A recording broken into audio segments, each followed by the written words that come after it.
Welcome to Truth Uncompromised. I am your host, Rhonda. Join us every Thursday at 7 p.m. Eastern Time. Truth is peace. Truth is justice and freedom to love, live, and be.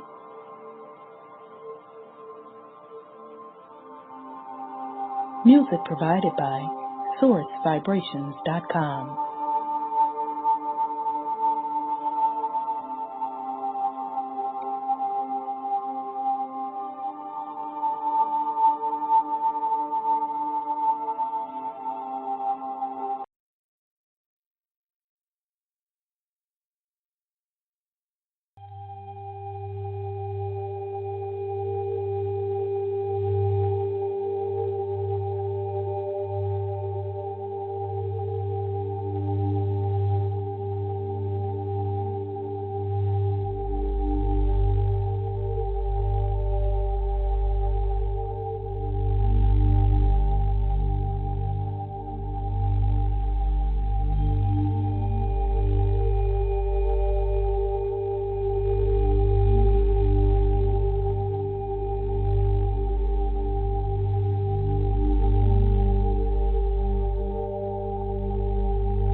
I am love.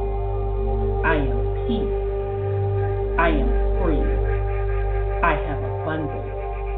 I have everything within me.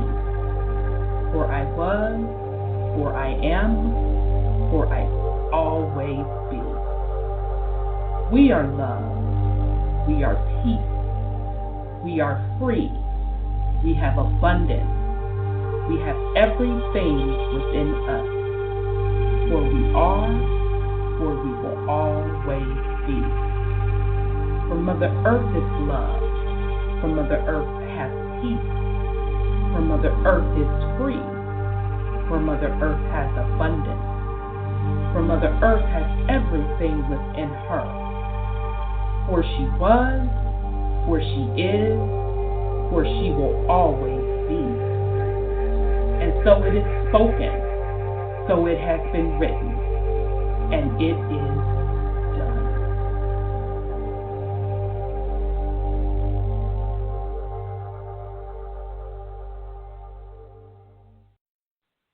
All right. Welcome to the Truth Uncompromised show. I am your host, Rhonda, and tonight we have a great show planned for you. Tonight's topic is Secret Societies, the Oath Takers and Gatekeepers. So we're going to get into some of the origins of the secret societies, kind of connect the dots between all of the secret societies, how other religious organizations spun off with them, and how they control the world. So with that said, I'm going to bring on my co-hosts. Let me bring on Brother Sean. Peace and love, brother. How are you? Peace and love, sis. I'm well. How about you? I'm good. I'm well. Good to hear your voice. Way to kick it off with that Kanye, though. Yeah. I was so happy to, I don't even know how I ran across that. And I said, oh, hell no. I'm like, okay, I kind of like that, Kanye. But, yeah, he had a hell of a message in that particular song. So, yes, very interesting. Okay, let's bring on Sis. Here we go. Greetings, Sis Sandra. How are you? Greetings. I can do better, but I'm good. And how about you, family? Good. No, well, I I have a broken hand, so. Oh, no. Yeah, so I got a little bit of problems. Nothing big. Oh, yikes. Ooh, that can't be fun at all. I did it yesterday. So. Oh no. Okay, sis. Well, if you gotta take care of you, you go ahead on and do you. We totally understand. I will Exactly. be. I have to, but I really like Kanye, because he really told the truth. We are who we are because we want to be. So because that's You not who we know. are. It's what he told us we are. But you're right, brother. Yeah. Yeah, and I purposely avoided talking about the whole Kanye controversy last week, because we just had so much to pack in with Brother Canyon joining us. And I don't particularly like to get on the bandwagon of when people jump on something and everybody do 4-5 hour videos about it. But yeah. My whole take on the Kanye thing, number one, that I still feel he's in the sunken place. Think he got himself into something a long time ago. He and it actually kind of ties into what we're talking about tonight with these secret societies, oath takers, and gatekeepers. So he got himself mingled in that world, linked up with the Kardashian whores. Them whores are witches, or what do you call it? The term, Sean, is it succubus? Succubus. Okay, Yes, succubus. Yeah, succubus.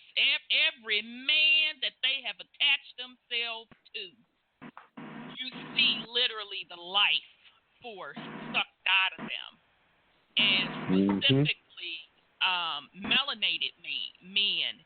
And I know for a fact that the Kardashians, before they became in the public eye, they have been, messing with, sleeping with, seeking out melanated men for quite a long time, okay? But nonetheless, he got himself in deep, and then he's in the sunken place. But even with him being in a sunken place, that does not mean he was not spitting truth. I'm getting a lot of bad feedback, a lot of static, and I don't know where it's coming from. Uh-oh. You think it's you, sis? I don't know. No, I'm on. Okay, still. now it just stopped. It just stopped. Okay, so back to the Kanye West thing, and real quick, I'm not going to spend a lot of time on it. It could be me. Basically, he was telling the truth when he talked about slavery, and he was telling the truth on many different levels. Because first of all, and I'm going to try to redial in family, because it might be me with the static. But first of all, mute, and it wasn't me. Okay. First of all, we know that slavery didn't happen the way they claim it did. And if it did happen that way, he is absolutely correct. How can millions of people be under control like that? Okay. So the second part of it is the 400 years. You got to calculate to today. Okay. Because we as a people have gotten so comfortable that we don't want to tear the system down. We just want to win in the current system. A current system that was never built for you to win in. And to me, that's insanity. So we participate in all of the holidays, all of the letting our children stay in the public school system, all of the voting. We participate in all of it. The very same system that is oppressing us. Eating off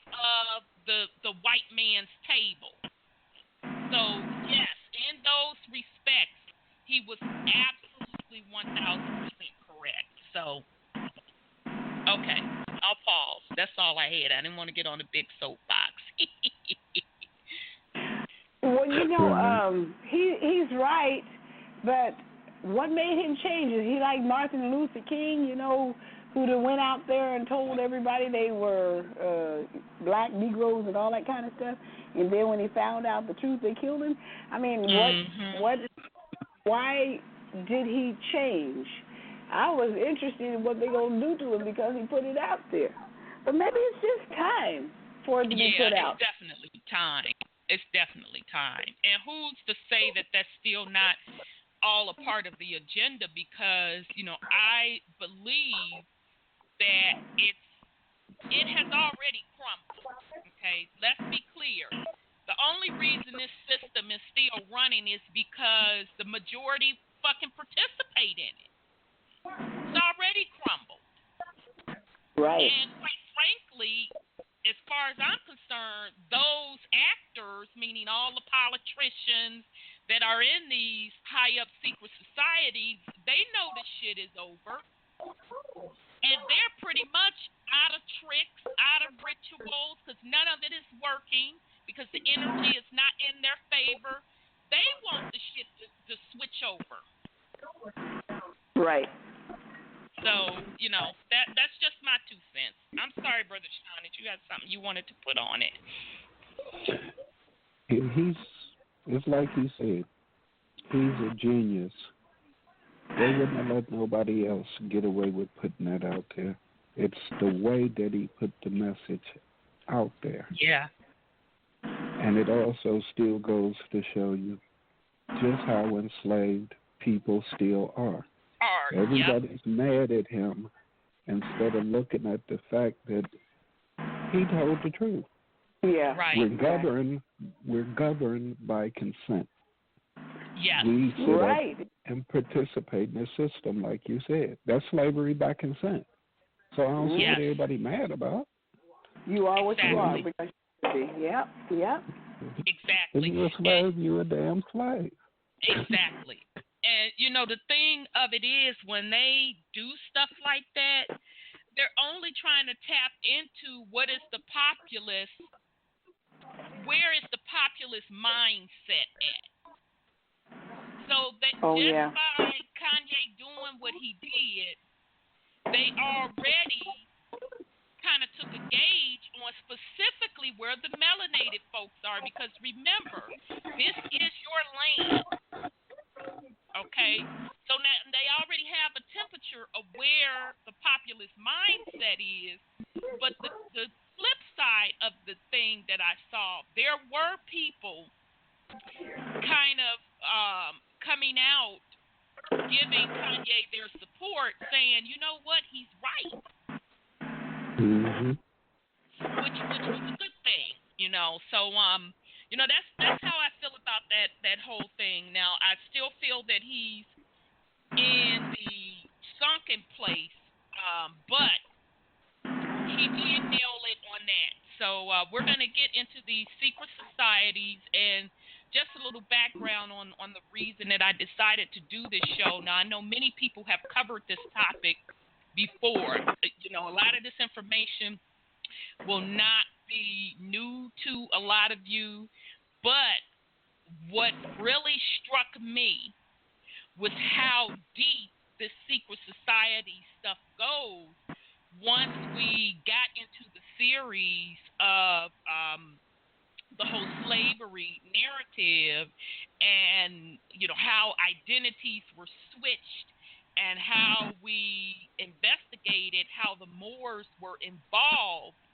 I'm like, oh shit, this really, really runs deep. So that's what made me want to circle back and to look at some of these main secret societies and kind of unpeel the onion back on how far back they go and how are they connected, and which secret society spun which secret society, which spun which group. So, my opening statement is, secret societies are operating as the hidden hand in religion, politics, social engineering, and spiritual manipulation. These organizations have literally controlled this planet and her people for centuries, yet the average being has not a clue. Tonight we will explore the various secret societies, their history, some of their famous members, and how they are all intertwined. Every aspect of modern life, one of these secret societies have architected. Okay, so the main three secret societies. We just got a shout out, sis and Sean, that we are nailing it. Thank you, beloved.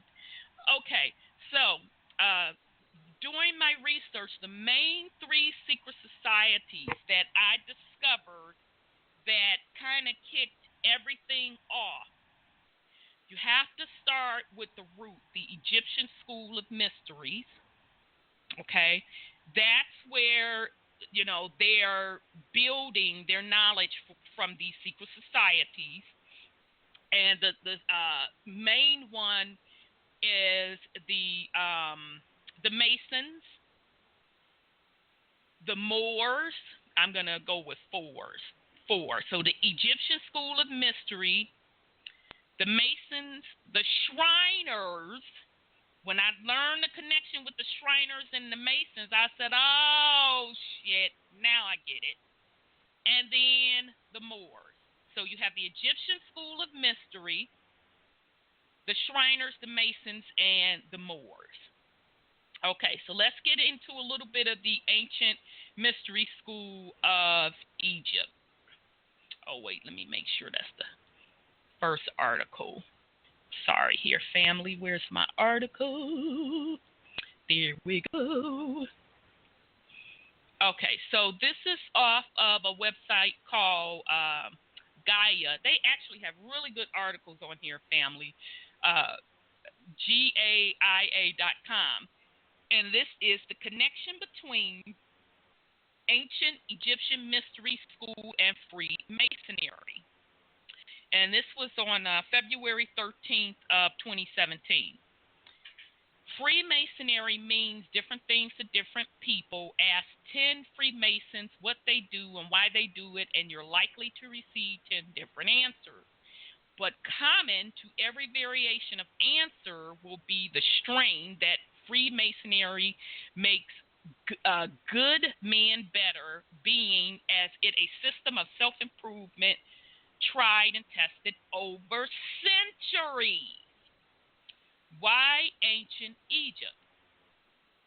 The uneducated with no interest in mystic traditions and the esoteric may regard ancient Egypt as little more than a place of pagan worship, strange hieroglyphics, and monuments erected by thousands of Hebrew slaves. But those more learned, especially those having undertaken the initiative rituals of Freemasonry, will see a link between the Egyptian metaphysics tradition and modern mystery schools, of which Freemasonry is one.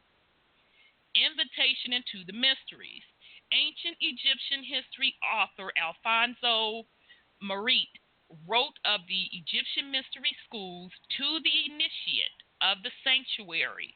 No doubt was reserved the knowledge of the God in the abstract, the God concealed in the unfathomable depths of his own essence. But for the less refined adoration of the people were presented the endless images of deities, sculptures on the walls of temples. The very same could be said of Freemasonry. It is Freemasonry's aim to educate an initiate on the God concealed in the unfathomable depths of his own essence, represented by the letter G in the middle of the square and compass, symbolizing the divine spark within, the God essence of oneself. So let me pause just a little bit. So when you see that Freemasonry symbol, the most famous symbol associated with Freemasonry is the compass standing up, and then like an arch below it, a little arch like right up at the top, up underneath the tip or the beginning of the pyramid, underneath the point of the pyramid, and in the middle is the G. That is what he's referring to. That G, they are saying, represents the God, which is supposed to represent the initiative. Here is something that I want you to know from a metaphysical standpoint. So you have the compass, the triangle, and then you have the square, okay?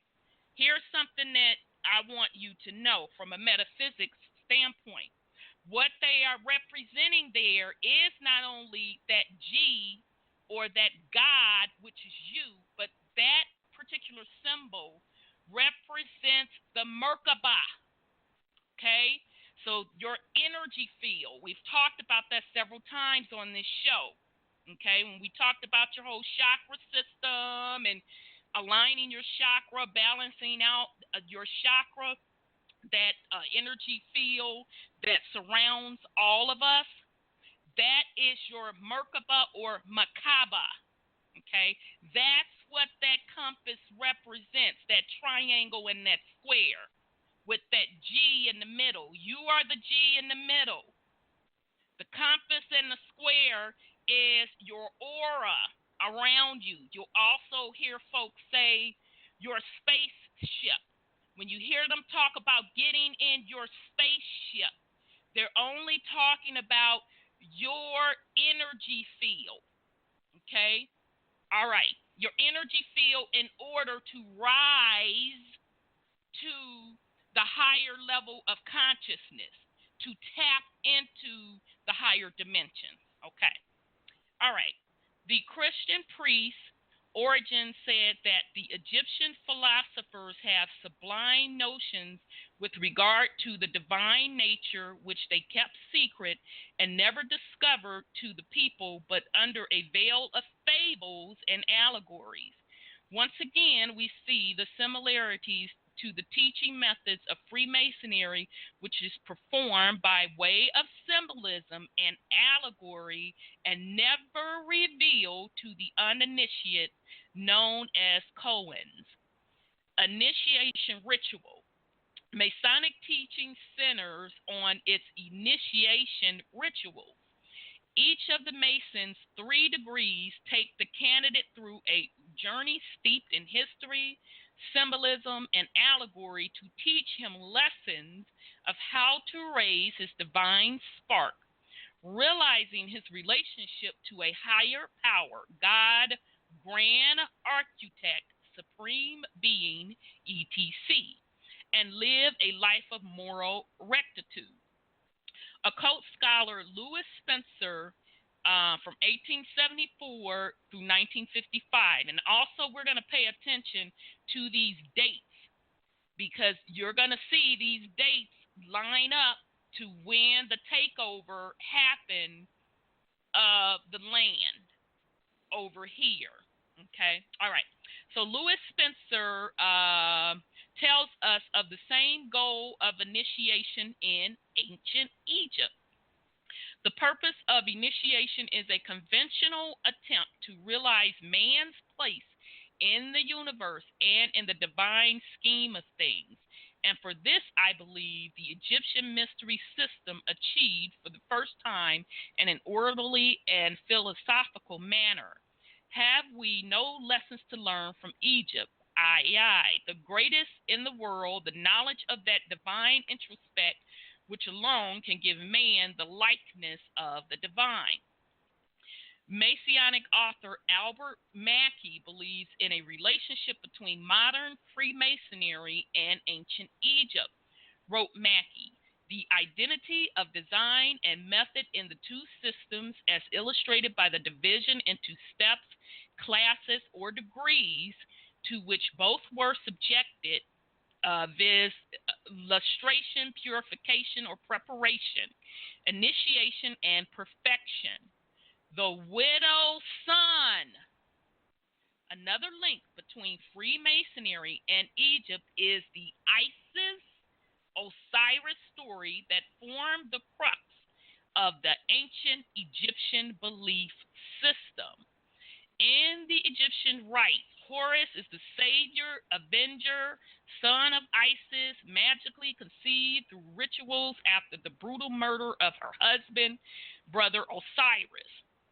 We can apply this myth to modern Freemasonry allegory to the murder of Hiram Abiff, the chief architect of Solomon's temple.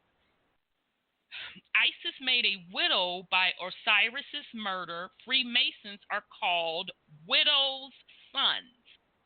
Gives birth through initiation ritual to Horus, the Redeemer, raised solely that he may avenge the destruction of wisdom by Set, aka chaos, and restore peace, harmony, and the just God in whom there is no death, the divine spark within. Okay, so I'm going to stop right here, and I'm going to finish the article, but I just want to make a point on the widow's son, because this article doesn't go in it, but we've talked about this several times, that even the name Mason is really mother's son. So the whole concept of Freemasonry, and go back to even the ancient Egyptian mystery school, that was all taken from the worship of the divine feminine. So that is why you will continue to see in these particular secret societies them harnessing power through the goddess, through the divine feminine, because that is where the ultimate power is. It's through the divine feminine. Okay. Now we did a total series on history, the story of the goddess, of the divine feminine, and how the worship of the divine feminine was overthrown. And when that divine feminine was overthrown, that's when the ancient Egyptian schools were stood up. Although they used the knowledge and the energy of the divine feminine to stand up the ancient Egyptian mystery school, and that from that point forward is when you started seeing the worship of the male-dominated deities, and hence the start of the patriarch society. Okay? So it would make total sense why they would use the ancient Egyptian mystery schools with these male-dominated secret societies. Okay. All right, here we go. The similarities in symbols and teaching. Other similarities between Freemasonry and the Egyptian Mystery School are seen in certain Masonic symbols and initiate procedures. When he first enters a lodge room for initiation, the candidate for Freemasonry is blindfolded and has a rope tied around his neck by which he is led in a circuit of the room. This rope is called a cable tow. The cable tow is purely Masonic in meaning and use, but as with many Masonic symbols, it is rooted in antiquity. Bases from ancient Mexico have been unearthed that show candidates proceeding through a ceremony of initiation in which they are being taught a sign while wearing a noose rope around their necks. In the religious ceremony of the Brahmas, Greeks, and Druids, halters were worn around an initiate's neck. In the mystery schools of ancient Egypt, a chain was placed around a candidate's neck as part of his preparation for initiation. As in Freemasonry, the Egyptian candidate was also blindfolded to represent a state of darkness before emerging into the light of knowledge when the blindfold was removed. The white apron. When a candidate becomes a Freemason, he is presented with a white apron consisting of a square overlaid with a triangle. The apex of the triangle flap represents the divine spark we must endeavor to recover. It is part of us made in the image of our Creator, and that there's no better geometric figure to symbolize this than the triangle. After all, geometrically, a triangle is the very first shape that can be drawn by straight lines.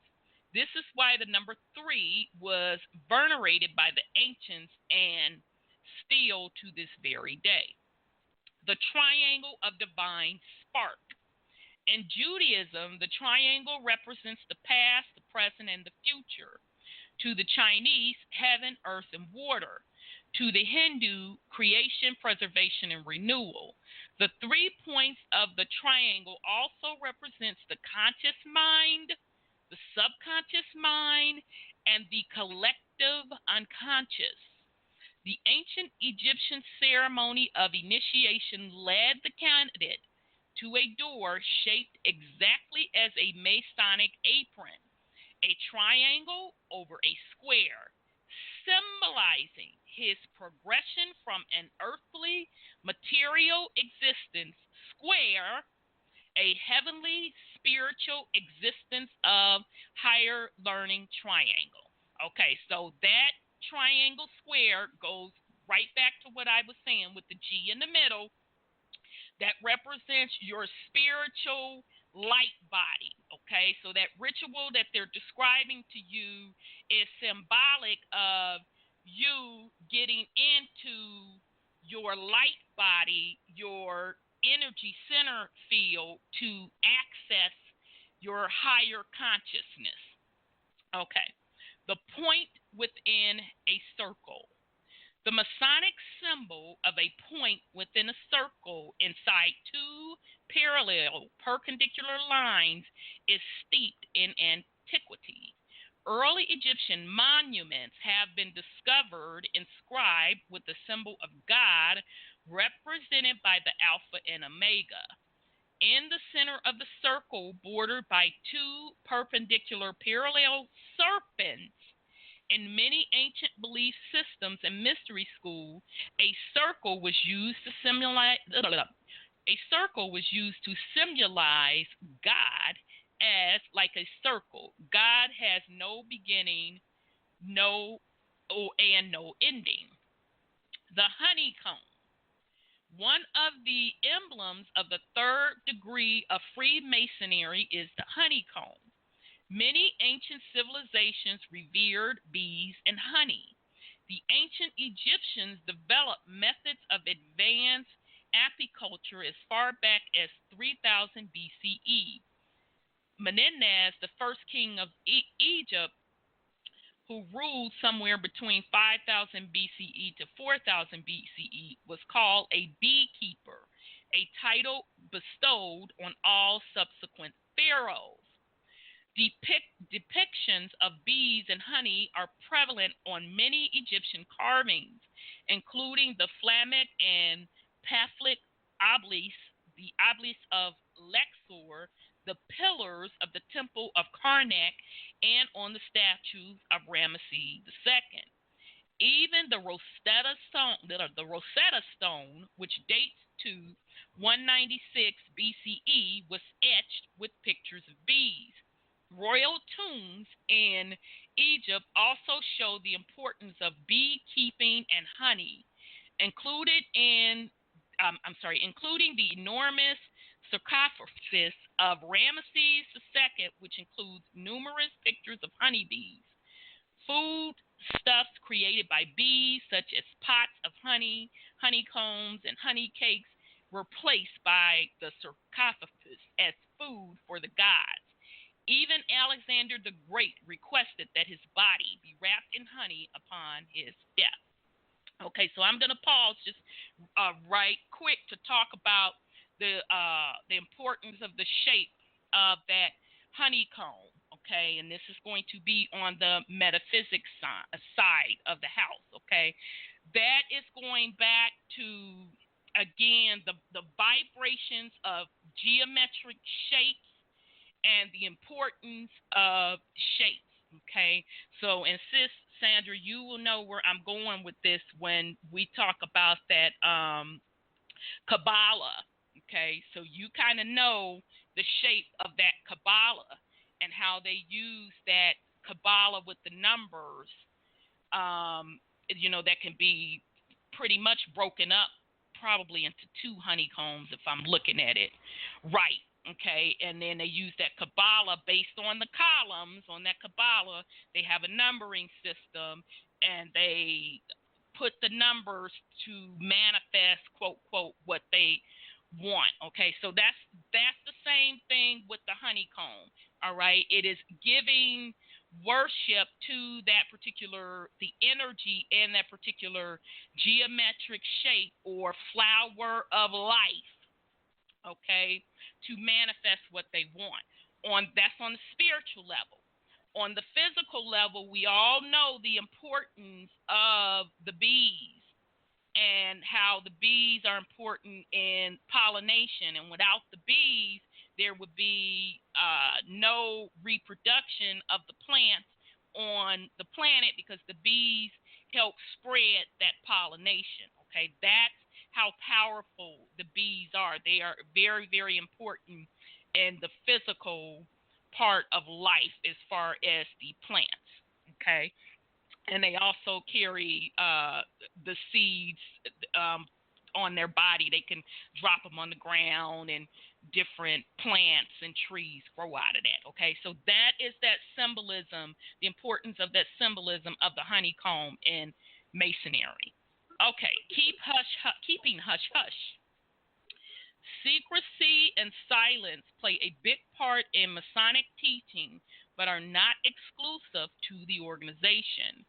Willens Calcott, author of A Candid Distinction of the Principles and Practices of the Most Ancient and Honorable Society of Free and Accepted Masons, quite possibly the longest book title ever, yeah, for sure, wrote of the ancient veneration of secrecy and silence. We shall find that the old Egyptians had so great a regard for silence and secrecy in the mysteries of their religion that they set up the god Harpocrates, I could be saying that wrong, but anyway, to whom they paid peculiar honor and veneration, who was represented with the right hand placed near the heart and the left hand down by his side, covered with the skin before, full of eyes and ears, to signify that of many things to be seen and heard, few are to be published. Okay, so he was basically right there giving you one of the Masonic signs that they use. So he's telling you that that is a sign of silence. So meaning the right hand placed near the heart and the left hand down by the side. Okay, it's one of their codes for silence. Okay, so somebody else who was an initiate in the mysteries of Isis said, by no pearls will I ever be compelled to disclose the uninitiated the things that I have had entrusted to me on condition of silence. The best known champion of silence and secrecy was Pythagoras, who ventured to Egypt to study the mysteries, which he later brought back to Greece. To become a member of the Pythagorean school, an initiate took an oath of silence for 2 to 5 years. Novices were called listeners and were not permitted to partake in class discussions, but only to listen so the teachings could be absorbed before entering into an intellect debate on what they learned. The connection between ancient Egypt and modern Freemasonry are many, and only a few are presented in this article. To say that Freemasonry was born from the Egyptian mystery schools and their initiation ritual is true in part. Nobody can claim to know the full history of Freemasonry and the origins of each of its symbols. The Egyptian mystery school played a part in its development, as did those of Greeks, Romans, Druids, Cathars, Rosicrucian, alchemists, and the guilds of the medieval stonemasons. Okay, so again, that was off of the Gaia site, and the name of that article is The Connection Between the Ancient Egyptian Mystery Schools and Freemasonries, and that was published back in February 13, 2017 by Michael Scavelio. Okay, so I'll pause in case somebody puts something on it, and then I'll give my 2 cents. I like to do that. Absolutely. From what I understand, creation is what they're trying to do.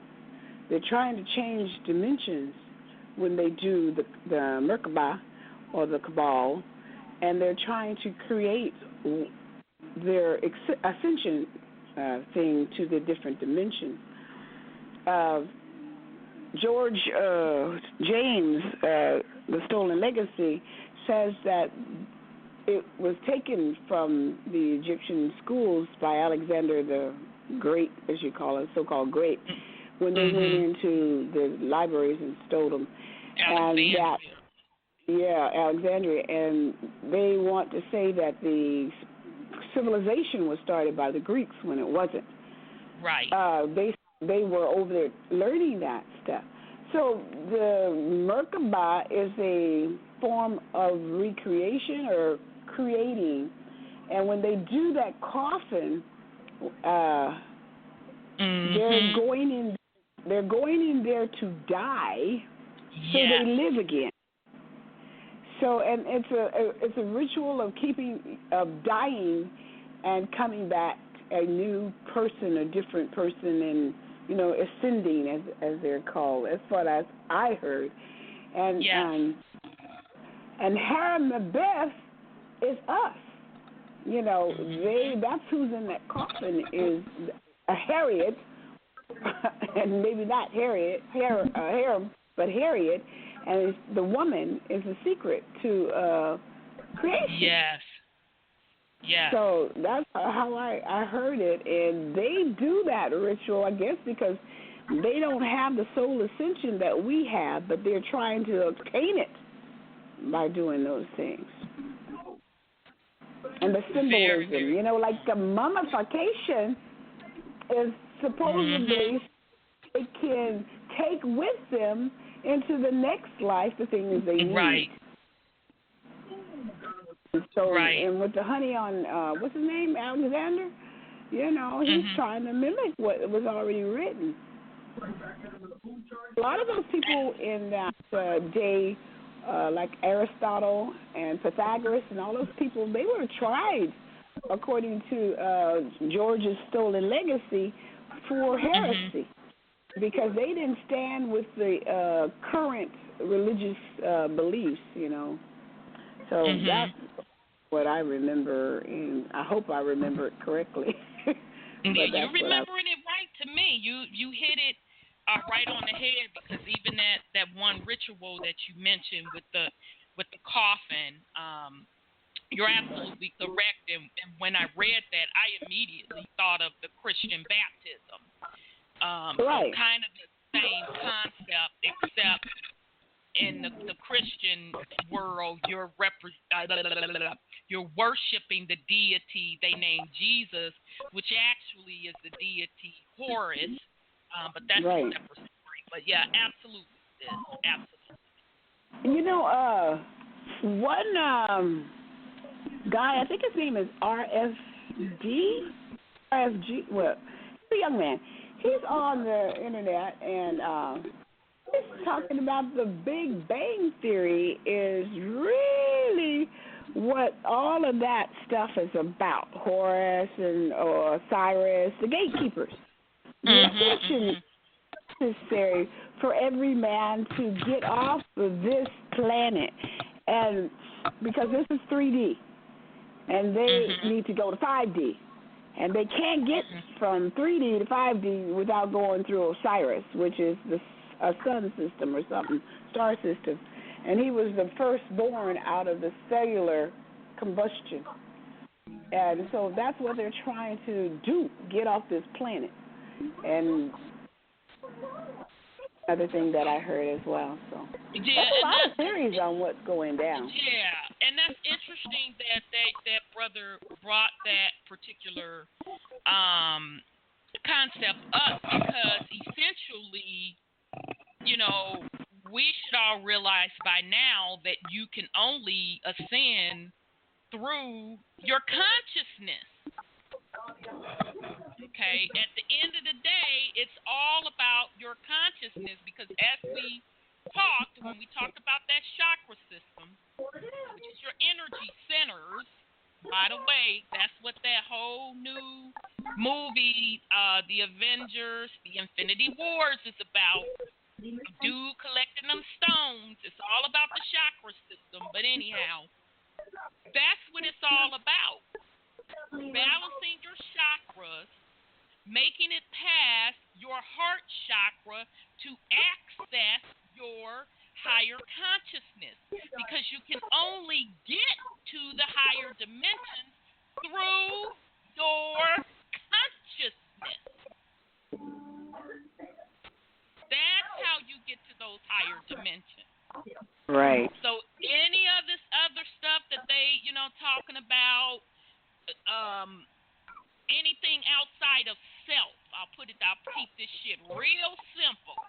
Anything outside of self, you're not going to make it to higher levels of consciousness. Okay, that's when things change, once you make it through the higher levels of consciousness. Now, the secrecy, the reason they're keeping this all secret is because that's how they control the realm, the populace. Because if they can keep people focused on knowledge outside of self, they can continue to benefit and manipulate everybody else's reality for their benefit, for the fucking way they want it to. Versus if everybody had this knowledge and was applying the knowledge, none of this fuckery would go on. It'll be over in a second.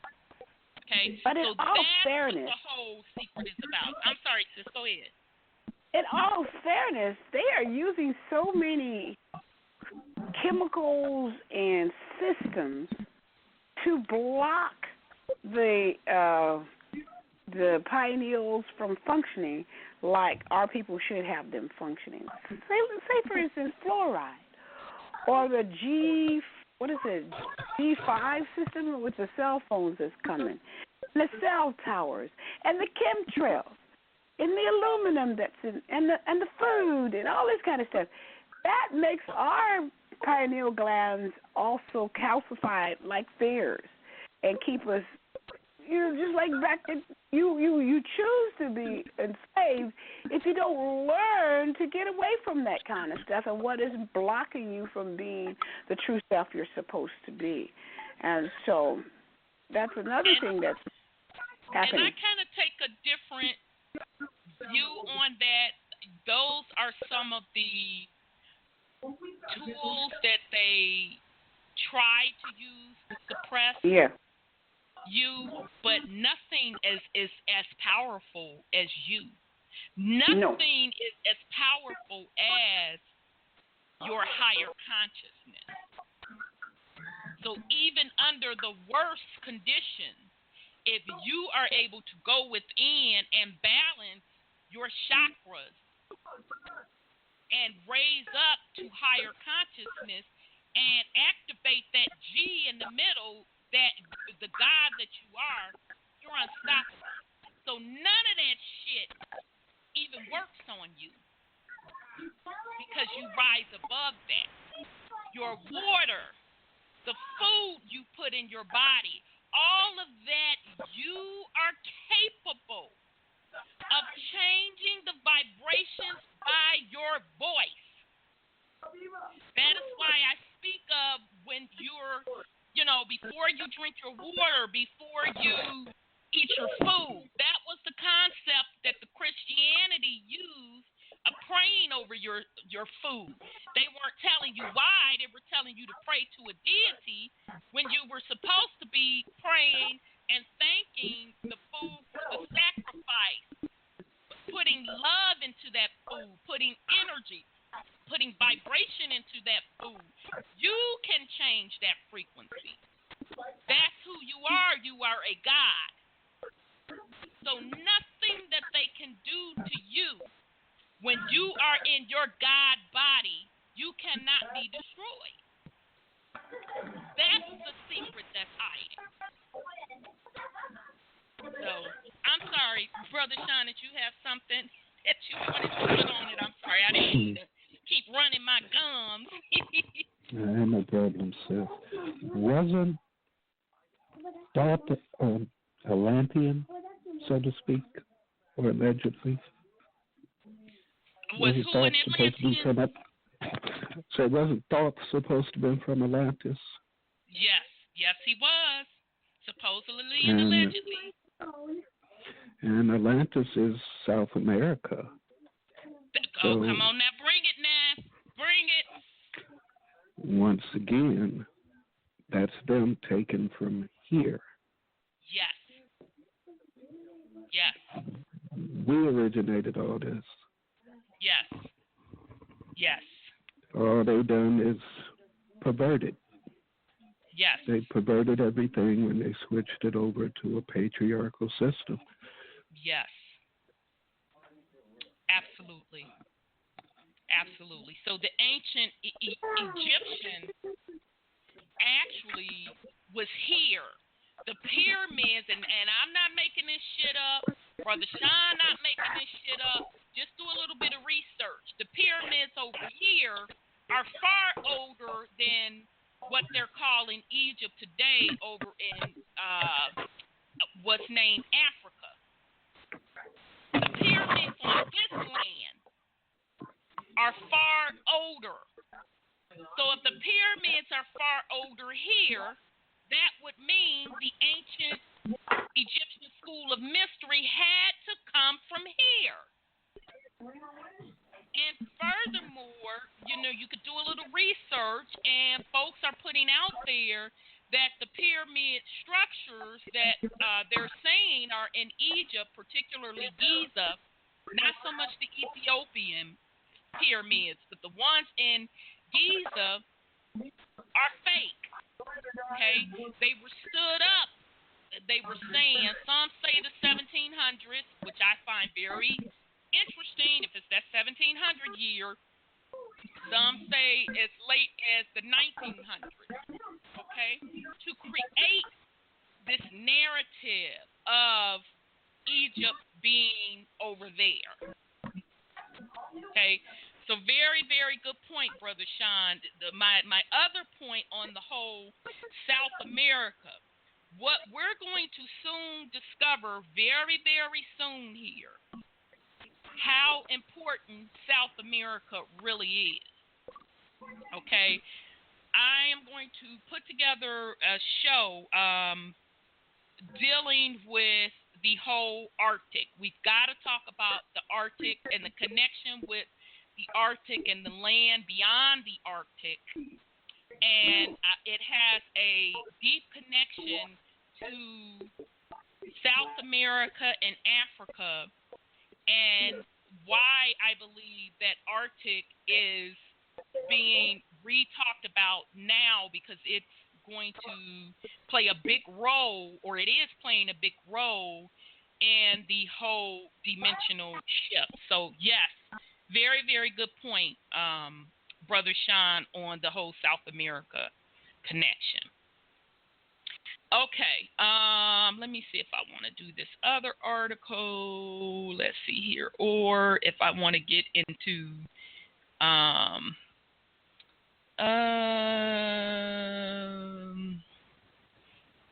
I'm not going to get into that because we kind of talked about it. Okay, so we're going to get into now some of the actual organizations. So I'm going to start off talking about the Shriners. Okay, and I just actually recently learned this about the Shriners about a year ago. And this is off of a website called Kosair, KOSAIR.com, Shriners History. Okay, so the history of the Shriners. What is a Shriner? What kind of organization attracts truck drivers, dentists, contractors, heads of states, movie stars, general, clergymen, and accountants? What is the shrine? Someone might answer, oh yeah, Shriners are those guys who have those parades with the wild costumes and funny little cars. Another might think of shrine circuses and shrine clowns. The fellow next to him might interject, no, Shriners are the guys who wear those funny hats like flower pots and have those big conventions. I don't know about that, a passerby might add, but I do know my little girl was born with the club feet, and now they are straight, and she can walk like anyone else thanks to the Shriners Hospital for Children. All of those people are right. Each has experience and aspect of shrindom. What they cannot experience unless they are a Shriner is the camaraderie, deep friendship, good fellowship, and great time shared by all Shriners. What they may not know is that all Shriners share a Masonic heritage. Each is a Master Mason in the Freemasonry fraternity. Historically, Masons had to become members of the York of Scottish Rite bodies before becoming a noble of the shrine. However, at the Imperial Council session in July 2000, an amendment to the shrine law changed that requirement, allowing Master Masons to become Shriners directly. There are nearly 500,000 Shriners now. They gather in temples or chapters throughout the United States, Canada, Mexico, and the Republic of Panama. There are 22 Shriner hospitals. Notice the 22, y'all. 22 Shriner hospitals for children, 18 orthopedic hospitals, 3 burn centers, 3 burn hospitals, and 1 hospital that provides orthopedic burn and spinal cord injury. Okay, whatever. How did it all start? How does it work? What is the shrine? The evolution of the world's greatest fraternity. In 1870, there goes that year, 1870, when did the supposed slavery end? And on this land, 1865. Okay. In 1870, several thousands of the 900,000 residents of Manhattan were Masons. Okay, so I'm going to just remind the family of a little history. When we were on the series of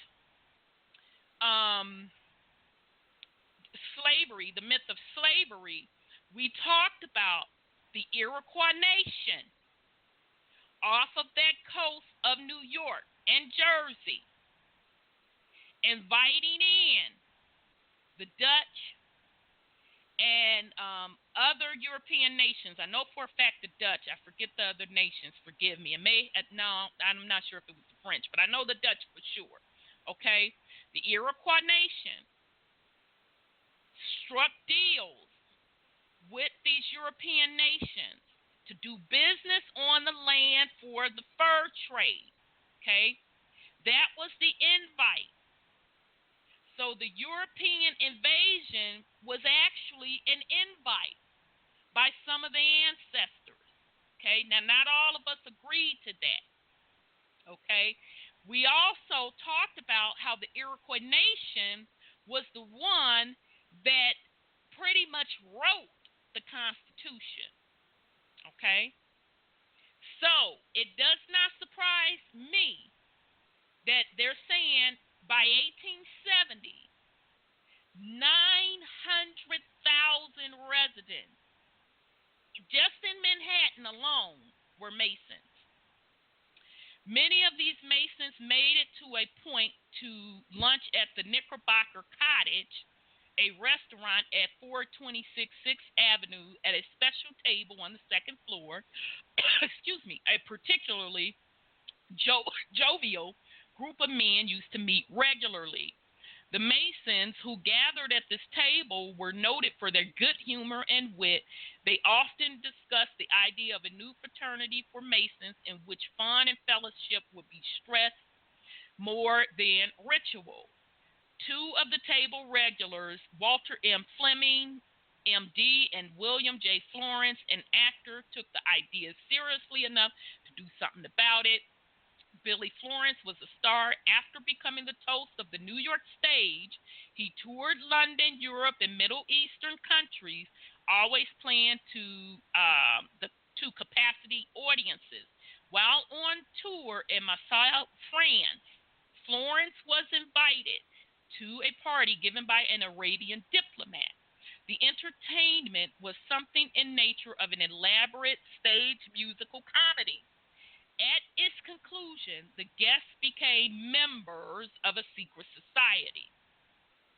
Florence, recalling the conversation at the Knickerbocker College, realized that this might well be the vehicle for the new fraternity.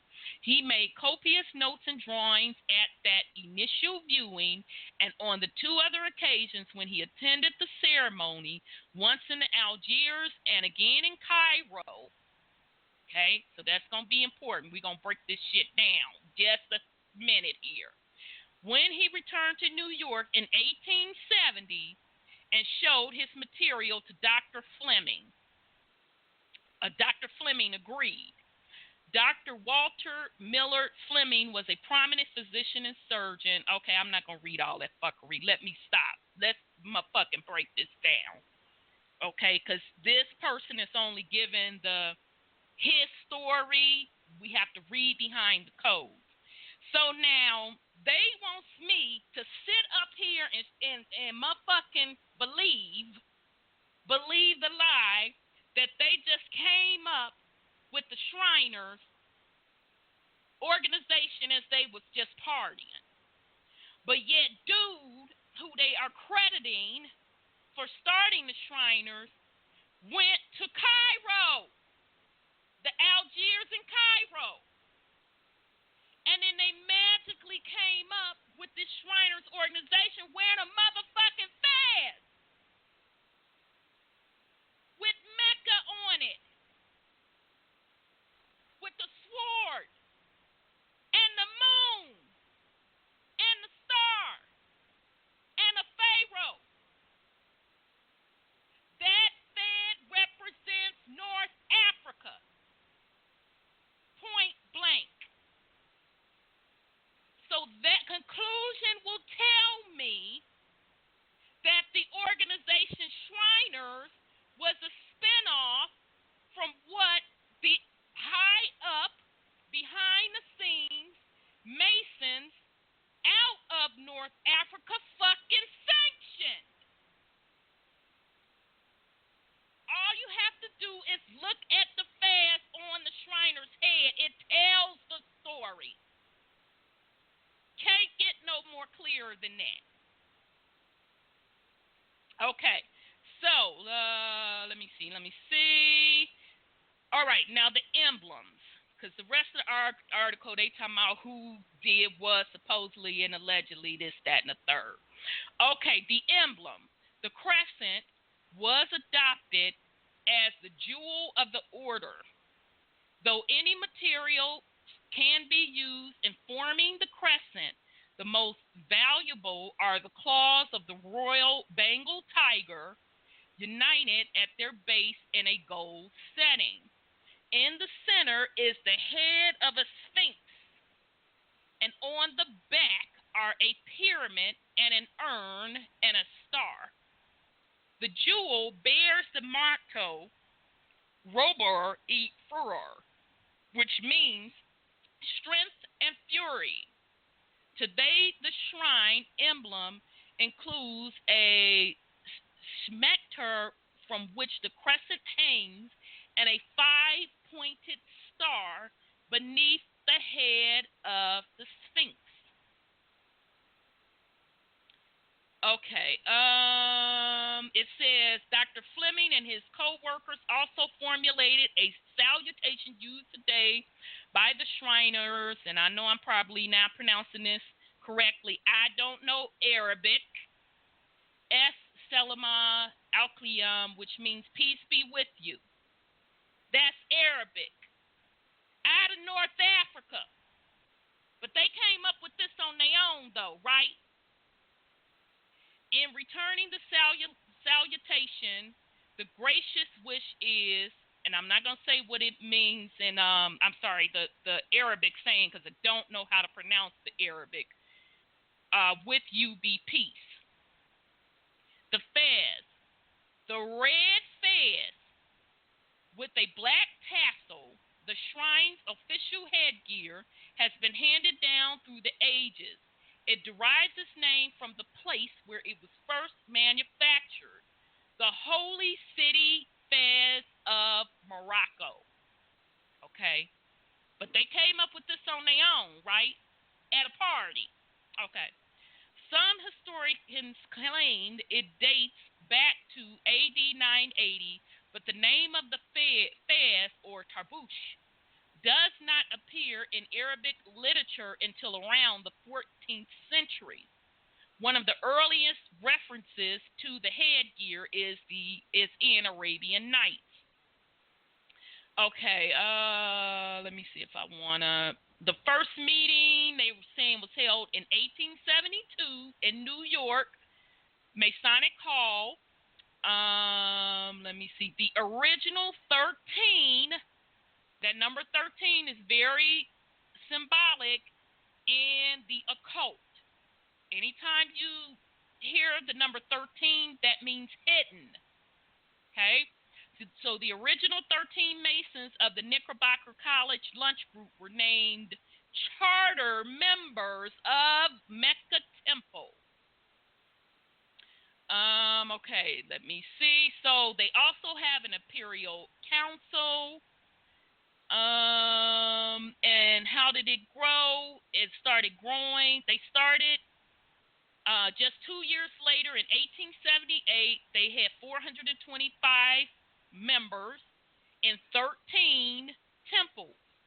5 of these temples were in New York, 2 were in Ohio, and the others were in Vermont, Pennsylvania, Connecticut, Iowa, Michigan, and Massachusetts. Okay, so by the time they reached 1888, so about 10 years, they had their convention in Toronto. They had 7,200 members and 48 temples. Okay, so I'm not going to read any more of that. I just wanted to kind of give you their version of the history of how that the Shriners came about. The important things I wanted you to pull out of here, that Shriners are nothing more than, quote, quote, higher level Masons, okay?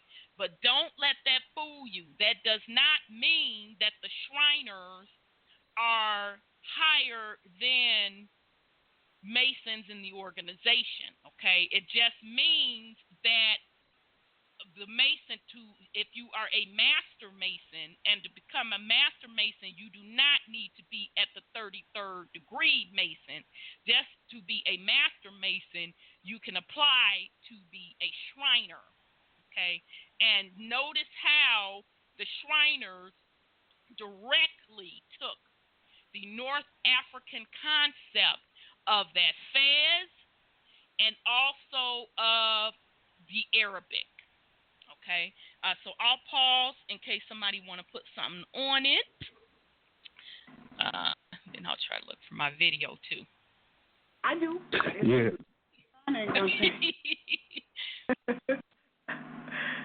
Go ahead, brother, if you want to. I was just going to say that it's all more science, period. Yes. Yeah, we're going to get into that. We're going to get into the Moors next because I found something interesting, Brother Sean. It blew my wig back, but I kind of want your take on it also. I'm sorry. Go ahead, sis. Before you say that, one of the things that I read was a book called How the White Man Got So Rich. And it's about a $4 book. And, of course, we know the Arabs were the slave traders, and they still are. They're the big slave traders. They're still trafficking humans, slaves. But that and just to be clear, sis, where are the Arabs out of? Where are they located? Well, they say Saudi, but I think Morocco was good. Exactly. North Africa.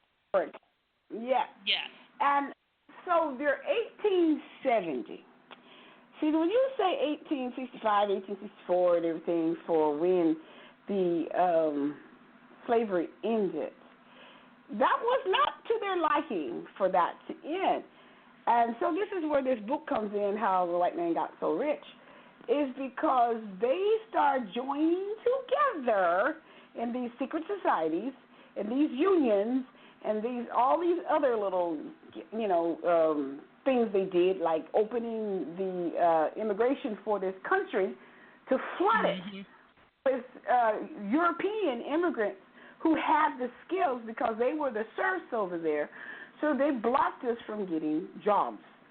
And they had their system set up with the unions and other, masonry groups, so we couldn't make a living. And because we were the only trade they had or only skill set, because during the time of so-called slavery, we had all the trades and all the skills, and they didn't. So they had to join together to block us from being successful, and that's why we still, I think, are suffering from unemployment, because it's a good old boy type of system, and that China kind of stuff is a good old boy type of system. Yeah, it is a good old boy. You brought up an interesting point about around that time frame is when, that the 1870s. That's why I said we're going to pay attention to the dates as we're going over the history of these particular secret societies, because it is right around the time as the quote slavery, and we have to put quotes around that because the way they're saying slavery happened is not so. Okay, that they started flooding the Americas once again with immigrants to take the skilled jobs. Let's go back a couple centuries right quick. Let's go back to the 1500s and the 1600s.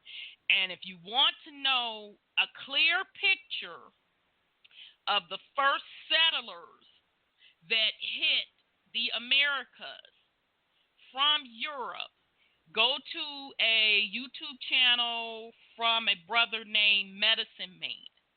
Now, I'm going to tell you, get motherfucking prepared, because the stuff that he drops will have your mouth open. It's deep.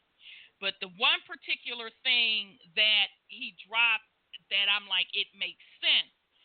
During that 1500 time period, what happened was, and I'm thinking on the East Coast part, okay? So you have the Europeans coming over, and they were sanctioned by, let's be clear, a melanated king sat on that throne in Europe during that time. Because King George, even in the 1600s, was melanated. It didn't really change hands to what we know to change hands, probably to around, I would say, the late 1800s. And I believe still to this day, there is melanated Moors still running the shit. Okay? So let's be clear. The charters that were set up on this land in the Americas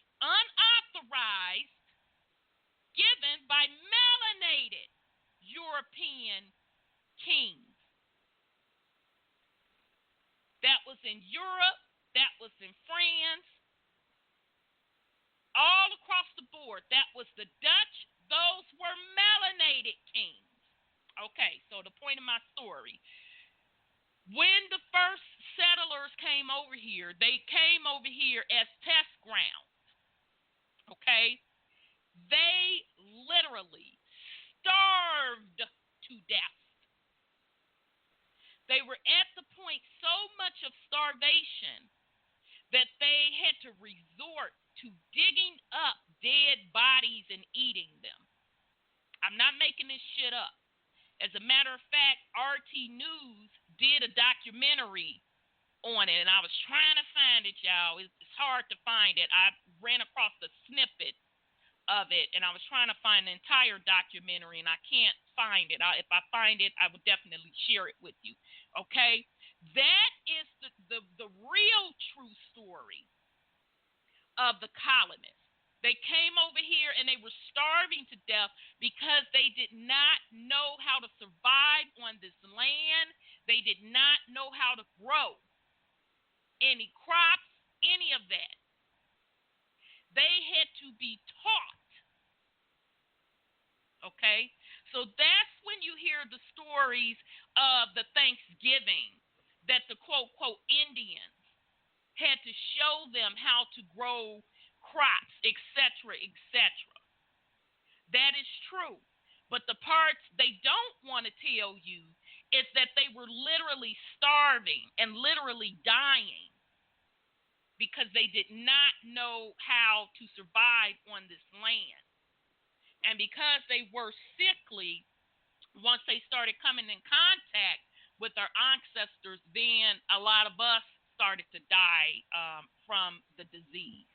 Okay, so that is the true story of the first colonization. So even out the gate, their dependency on the Americas or the indigenous was very, very much so heavily. They needed us to survive then, as they need us to survive now, in the physical and, more importantly, in the spiritual. So very, very good point, sis. I'll pause in case you all want to put something on it again. If not, we're going to keep it moving. Okay, let me get to the Moors. Okay. We're going to get to the Moors. All right. Okay. Okay, so I'm going to start with the typical Wikipedia, and then we're going to dig in. Because this Moors shit's going to blow your wig totally off. Okay, the Moors. The term Moors refer primarily to Muslim inhabitants of the Maghreb, the Iberian Peninsula, Sicily, Sardinia, Corsica, and Malta during the Middle Ages. Remember we talked about that Malta off the coast of Italy and how they were pulling up those statues of those ancient goddesses that predated that ancient Egyptian dynasty where there was goddess worship. Okay? And they pretty much, so you could see the pattern of the divine feminine worship and the matriarch society being overthrown. Okay? And it also kind of backs up what I talked about earlier with the melanated kings that sat on these thrones all across Europe. They were melanated. That's just the bottom line. Because Moors refer to dark man African. So the Moors initially were the Berber Achiltanis of the Maghreb. The name was later also applied to Arabs. Moors are not a distinct or self-defined people, and the 1911 Encyclopedia Britannica observed the term Moors has no real ethnological value. Medieval and early modern Europeans variously applied the name to Arabs, North African Berbers, and Muslim Europeans. My bad. The term has also been used in Europe in a broader, somewhat derogatory sense to refer to Muslims in general, especially those of Arab or Berber descent, whether living in Spain or North Africa. During the colonial era, the Portuguese introduced the name Ceylon Moors and Indian Moors in Sri Lanka, and the Bengali Muslims were also called Moors. In the Philippines, the long-standing Muslim community, which predates the arrival of the Spanish, now self-identify as the Moor people. An axiom introduced by Spanish colonizers due to their Muslim. In 1711, troops mostly formed by Moors from North Africa led the Umayyad conquest of Hispania. The Iberian Peninsula then came to be known in classic Arabic as Al-Andalus, which at its peak included most of Septimania and modern-day Spain and Portugal. In 1827, the Moors occupied Mazzara on Sicily, developing it as a port. They eventually consolidated the rest of the island and some of southern Italy. Differences in religion and culture led to a century-long conflict with the Christian kingdoms of Europe, which tried to reclaim control of the Muslim areas. This conflict was referred to as the Reconquista. In 2024, the Muslims were expelled from Sicily to the settlement of Lucera, which was destroyed by European Christians in the 1300s. The fall of Granada in 1492 marked the end of Muslim rule in Iberia, although a Muslim minority persisted until their expulsion in 1609. Okay, the etymology, we're going to just do that real quick because I'm not going to read this all. During the classical period, the Romans interacted with and later conquered parts of Mauritania, a state that covered modern northern Morocco, western Algeria, and the Spanish cities of Ceuta and Melilla. The Berber tribe of the region were noted in classical literature as Mari, which was subsequently rendered as Moors in English and in related variations in other European languages. Mari is recorded as the native name by Strabo in the 1st century. This appellation was also adopted into Latin. Absolutely. When I went to Cuba, the port that we pulled up into had that Mari name in it. So absolutely. This appellation was also adopted into Latin, whereas the Greek name for the tribe, Marusi or Mario, I could be pronouncing that name, or probably something else, which is late Greek, may have been derived from the Latin ethnic name Mari, both meaning dark ones. The Moors were also mentioned by Tacitus as having revolted against the Roman Empire in 24 AD. The 16th century scholar Leo Africanus 1494 through 1554 identified the Moors, Mari, as the native Berber inhabitants of the former Roman Africa province, Roman Africans. He described Moors as one of the 5 population groups of the continent alongside Egyptians, Albanians, Arabians, and Copts. Okay, so I'll pause in case somebody want to put something on it. I'm going to get me a sip of water right quick. Okay. Yeah, but I've also been doing some research where the Moors are actually Jews.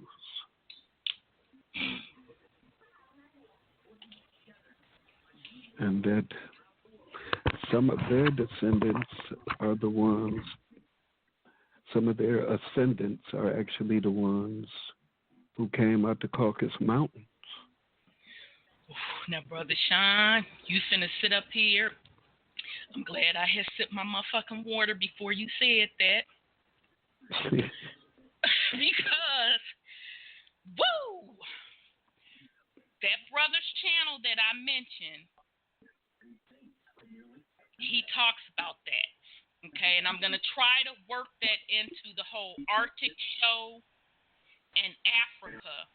There was a lot of shit going on in what we know now as Africa family that is hidden history. But I'm sorry, go ahead on, Brother Sean. I didn't mean to interrupt you. Mm-hmm.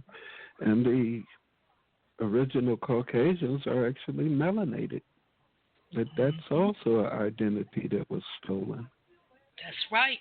So a lot of that cave history that we try and attribute to the quote-unquote white man was actually these backwards as Moors. Yeah, that's going to hit hard with a lot of people. You know, I'd encourage people to check out the channel, the YouTube channel Medicine Man. He actually, and once I do the show on the Arctic, I have no choice but to incorporate some of the Africa stuff as well, because I feel there is a connection there. He pulled ancient maps, okay? These ancient maps, it shows that on the ancient map. It shows you the regions. It really, really runs deep. The ancient map shows where the people actually lived in the caves. The ancient map literally depicts the people living in the caves. It was Mongoloids on there. Troglodytes. Caucasian. Yep, troglodytes. The shit is deep, family. It's really, really deep. So, yes, Brother Sean, 1,000% agree with you on what you're saying, and we're gonna dig a little deeper into that side as well. So the other thing that I just wanted folks to take note of, now what I just read from, that was just straight up Wikipedia. That wasn't motherfucking hidden. That's Wikipedia telling you where the Moors originated from, tells you that it's North Africa, how it spread out to what's called the Arabs, okay? It's all there. It's laid out, plain and black and white, okay? All right, so let's go a little deeper, and if you want to put something on it, press *1 to get in the queue. Okay. I want to add something. I'm sorry, go ahead on, sis.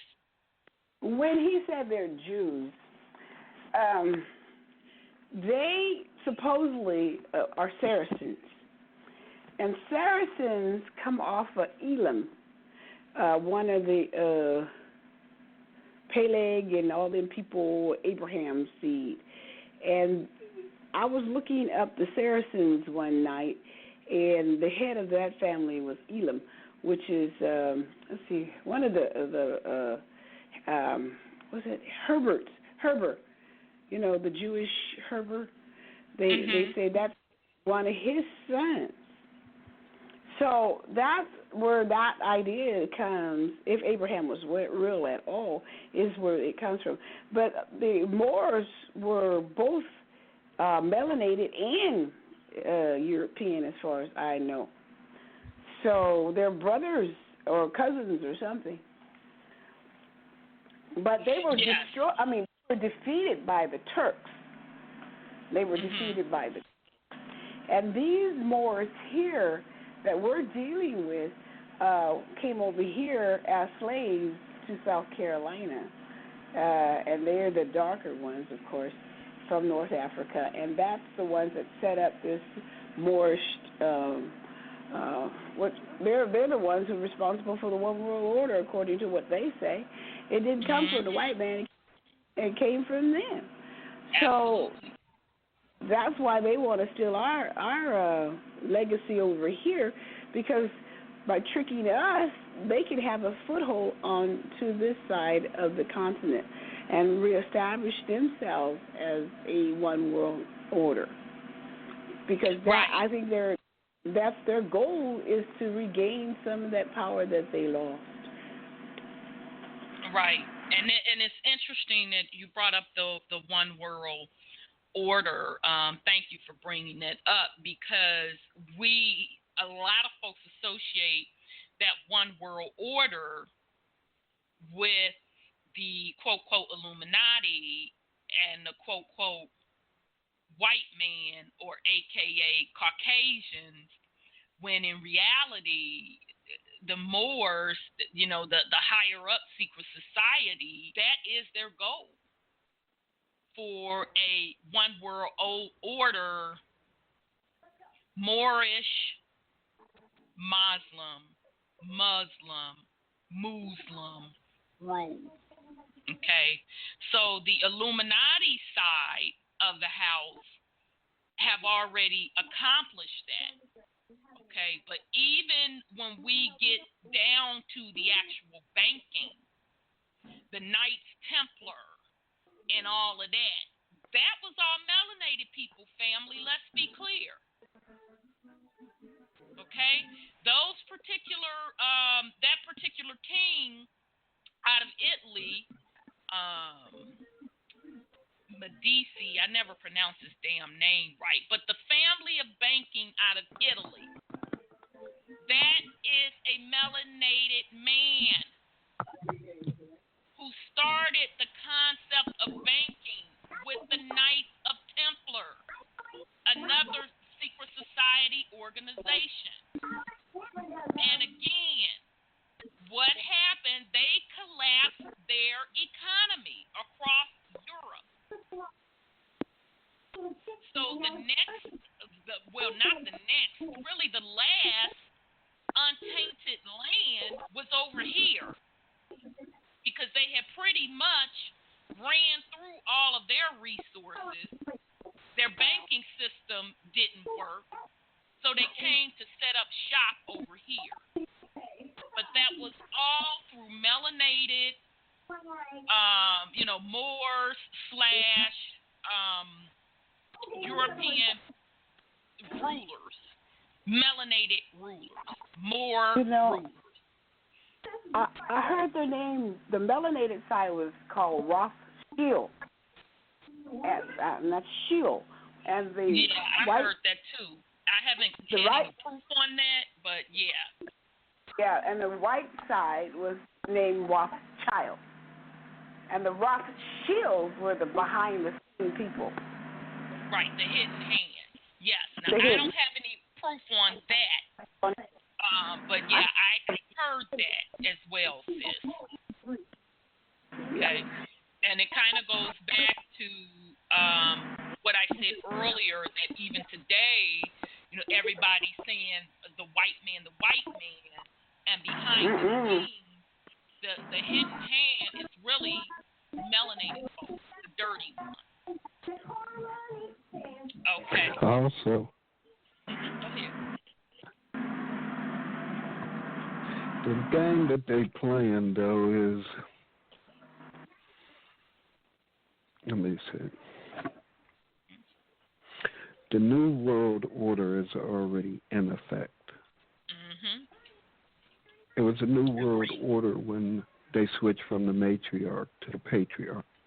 I totally agree. Everybody looking for something to happen in the future, like they're about to make a one world government or whatever in the future. They've already done that because most people are worshiping some type of male demiurge, deity, which is all the same individual, but the name is different according to different customs. That's right. But it's the same demiurge. They got everybody all on this male phallus thing, ignoring the divine feminine. That is the New World Order. While everybody's sitting up waiting on something else to happen. They got you focusing on something that ain't going to happen so they can continue to take from you. Mhm. Absolutely. Absolutely. Absolutely. Because, again, like Brother Sean said, it's already in effect. So if folks keep focusing on what they supposedly and allegedly gonna do or can do for you, to you, you know, you'll never get into your God body and master self to do what you need to do for you. So very, very good point, Brother Sean. Okay, so now we're going to get into the whole Moors concept over here in the Americas. So I'm going to start getting into the history of Noble Drew Ali, Master Farad Muhammad. Let me see if I can find that video, see which one is older. That family, when I tell you the fuckery is real, oh my goodness. The fuckery is real, y'all. I was just in disgust. I had heard about some of this, but when you actually start running up on the research, wow, is all I can say. Okay, so I think, let me see if it's under Moors. I uploaded so much stuff. I know I went overboard, but I was trying to get as much as I could in here. Okay, I'll backtrack to that video. Right, the video that I'm going to play is going to be a long one. It is off of a YouTube channel because I can't find that other one. Damn it, I don't know why. But it's Who or What Was Behind Farad Muhammad and Black Empowerment. Let's see if I can find that one.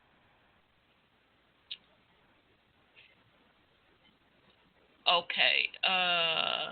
Decisions. There's so much now. Okay. I'm gonna scrap that. If we have time, I'll get to the Farad Muhammad one. But this video, The Truth About Moorish Science Temple of America. This is off a YouTube channel called Sir Abdaya. Now, he took this directly off of a website that lays all of this information out. You can go and read it yourself. It's called Hypnotic punch13.org. I'll post it out on Truth Uncompromised and in the chat room. But he kind of just reads off the website for you. And they're going to go over the total history, the reason, etc. All right, and I got to go through this whole thing, y'all, to find it, so bear with me. And I'm going to be hella pissed if it's not here. Because I spent all Monday slicing and dicing and uploading this. If not, I have to read it. And shit. I'm already hoarse. Okay, so bear with me.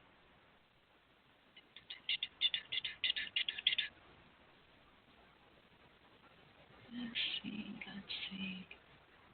They don't want this information out for real. Yeah, that shit is I'm like, oh hell to the no. I'm like, oh hell to the no.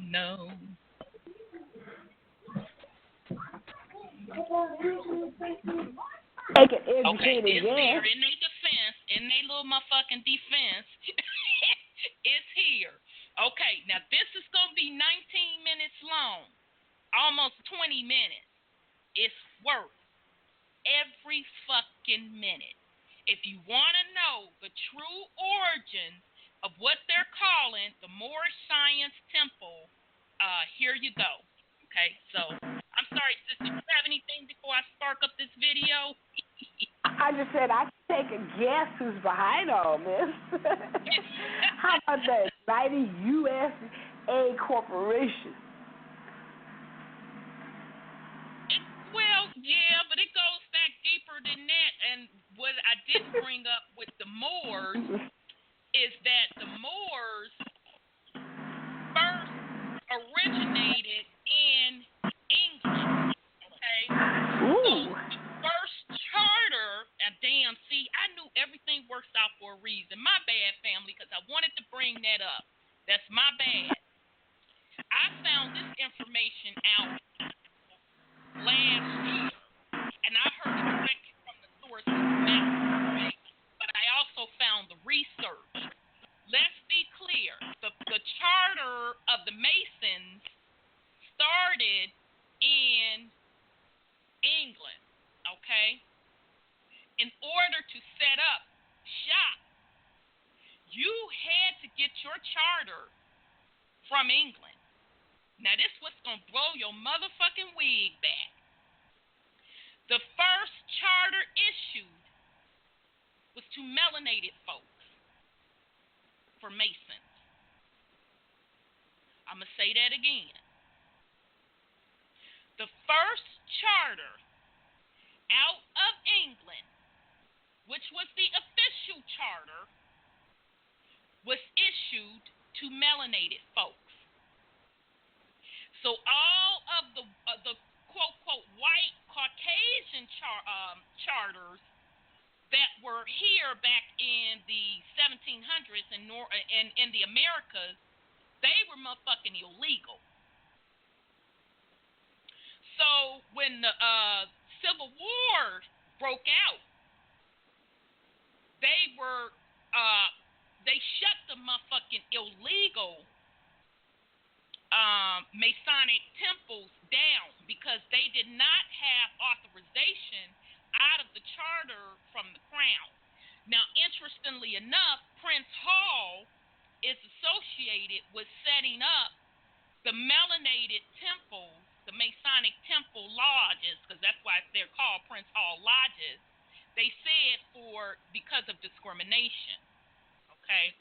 But they're kind of contradicting themselves because the first charters issued were really to melanated folks to be Masons. Okay, I found that in documentation fact when I was researching this, but I was told this shit last year from a source. And when the person told me that, my mouth dropped. And automatically I knew that it had to be a melanated king that issued that charter. Okay? So now that means if the official charter was issued from a melanated king to melanated men in the Americas, then the Caucasian had to be taught by who? Melanated men. Okay? And it very well could have been Prince Hall, who was out of Europe, that taught even the Caucasians the whole concept of Masonry. So, very good point, sis. Thank you for bringing that up. So, basically, it's still out of the crown. That's where the seat of power is for the corporation.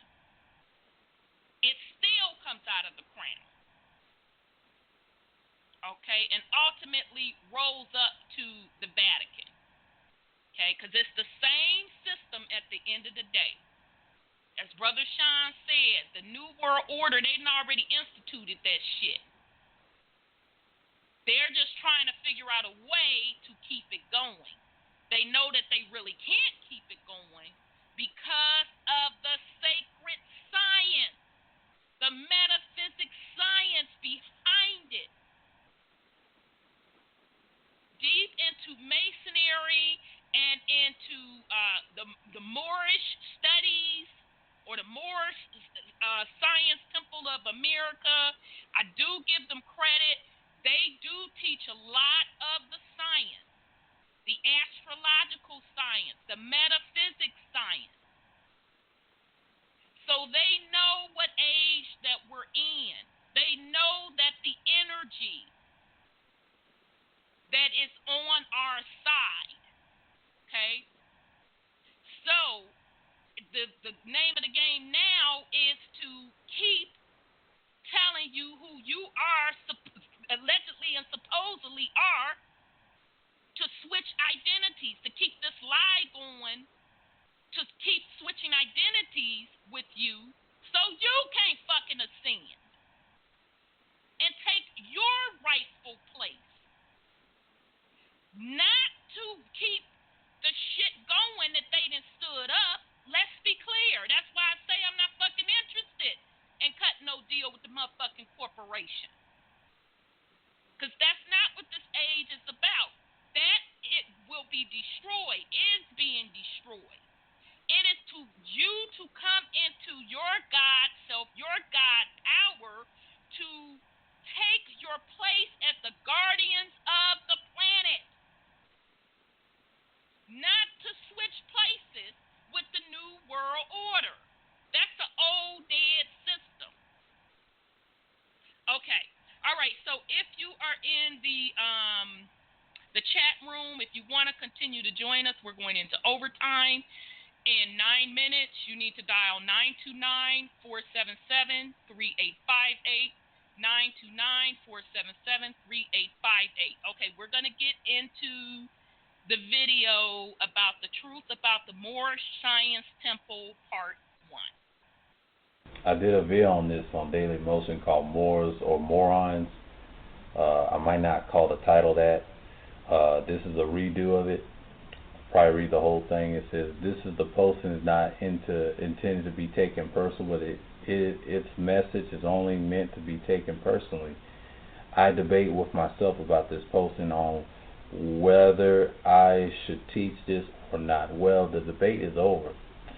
I am posting this in an attempt to help the ones who consider themselves to be more Science Temple of America, hopeful this will keep them from spreading any more lies about the Canaanites, the Amorites, the Hittites, the Moabites, Noble Drew Ali, Moorish flag, and so on. And you can find us at hypno-optinic-olmecpunch.org. And this is an interesting website I found for you brothers to get in that madness. I've been studying the Moors lately. These people, our people, is in this black madness, black pride, and all that stuff, Afrocentrics and Moors. That's why I've been watching and try to observe to see what they're talking about. They ain't talking about the same old stuff. Let me say this before I begin. I really like a lot of the YouTube videos, and it says YouTube videos, being posted by some of the Moors, in particular, Lord Alba. Lord Alba is an interesting guy. I think I subscribe to. He has some interesting points about this science temple and talking about the history, but I'm kind of shaky on where he gets his information. But hey, give credit where credit's due. He has some interesting points. It's debatable. But, I'm not knocking him if he's into that. Because he does some good research, and I commend him on his research. However, there are so many missing pieces of the puzzle when he sent to me his recent Moabite Canaanite video. I was compelled to do this posting. Also bear in mind that I am the king of the swords with the sword of the truth from the truth barrier, and one must ask, what would the truth be without keeping it real? So be warned. I pull no homing punches, and I go hard.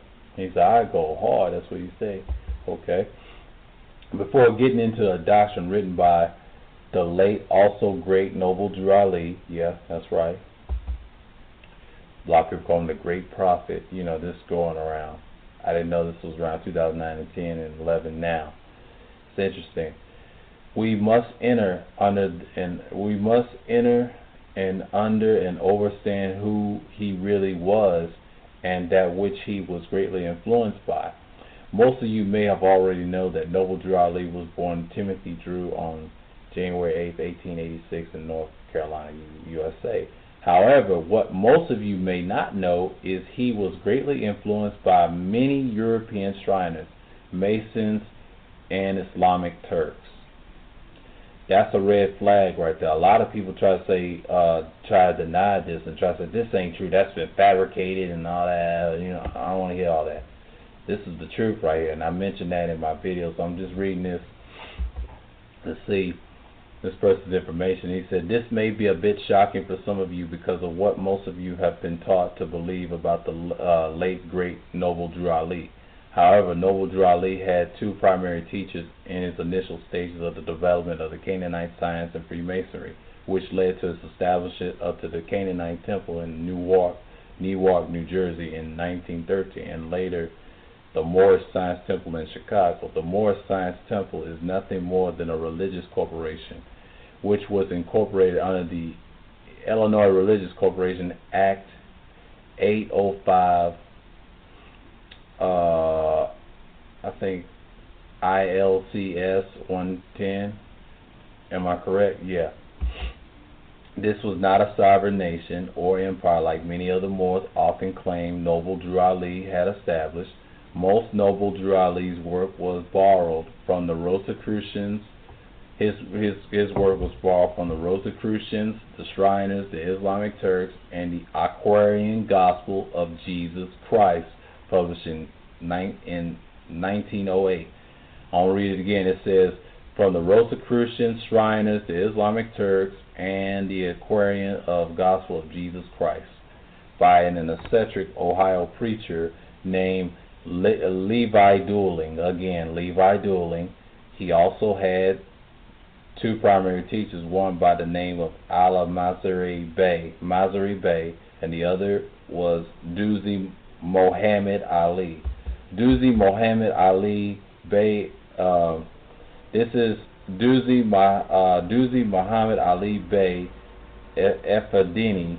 He was born in 1866. He died June 25 in 1945. He was born day before my birthday. This guy that wrote this article on his website, which was November 22, 1976. He died a day before Malachi Z. York's birthday, which was June 26.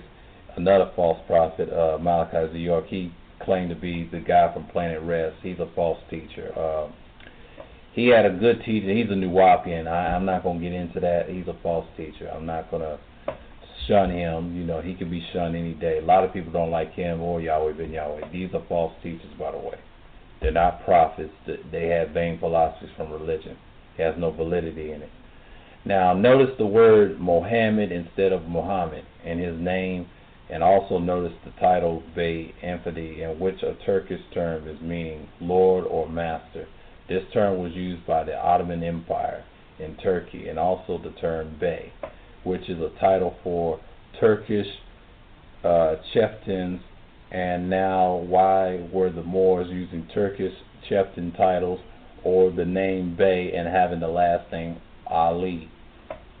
Remember, Noble Drew Ali using the name Timothy Drew Bey.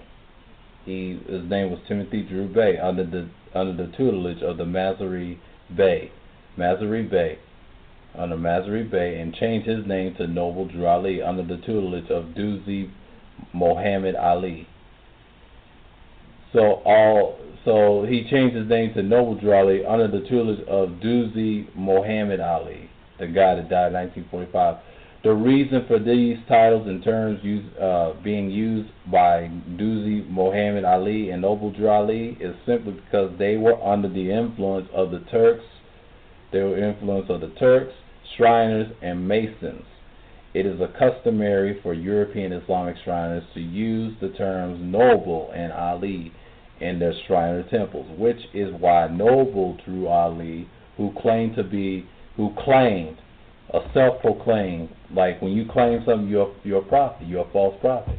You claim to be a prophet of Allah, Islam, idolatry, the Kaaba stone. You got many Hebrew Israelite brothers shot down the Quran and Allah. Did not use this term masjid, and was enrolled into European Islamic Shrine in Egypt. Again, Noble Drew Ali's birth name was Timothy Drew, and once he was taught by Ali Mazari Bey, he then became known as Timothy. He's known as Timothy Drew Bey, which again is an Ottoman Turkish term, not a Moorish term, which is also used by the French and has been adopted by many of the so-called Moors of America. This is not a term of which was used by the real Moors, such as Abu Baraki and King Manasseh of Mozus, and the Saharadim, and they had the names Ali, Sarafu, they had El and Al, and not Bey or Day, because those are French and Turkish names. Neither did they call themselves Muslims, nor did they use the term Mohammed, which again is an Islamic Turkish term, and is simply not our stuff. The term Bey is short for Beylik, which means Emirates territory, which is the name of the Shriners who influenced many of the teachers of Noble Drew Ali, which is incorporating many of the Islamic Turkish customs as well. As you can see, Noble Drew Ali was influenced by a lot of invaders' influence, which was later implemented into the Nation of Islam. By the way of Wallace Dawd Farad Muhammad, who was a student of Noble Drew Ali, of which is established the so-called Nation of Islam. The original name for this Nation of Islam was Allah's Temple of Islam, which was labeled this by the way of one who the Muslims refer to as the Most Honorable Elijah Muhammad. He provided them with the term temple, as he was also Mason under the name Robert J. Poole Bey. Again, the term Bey. So what else can I say?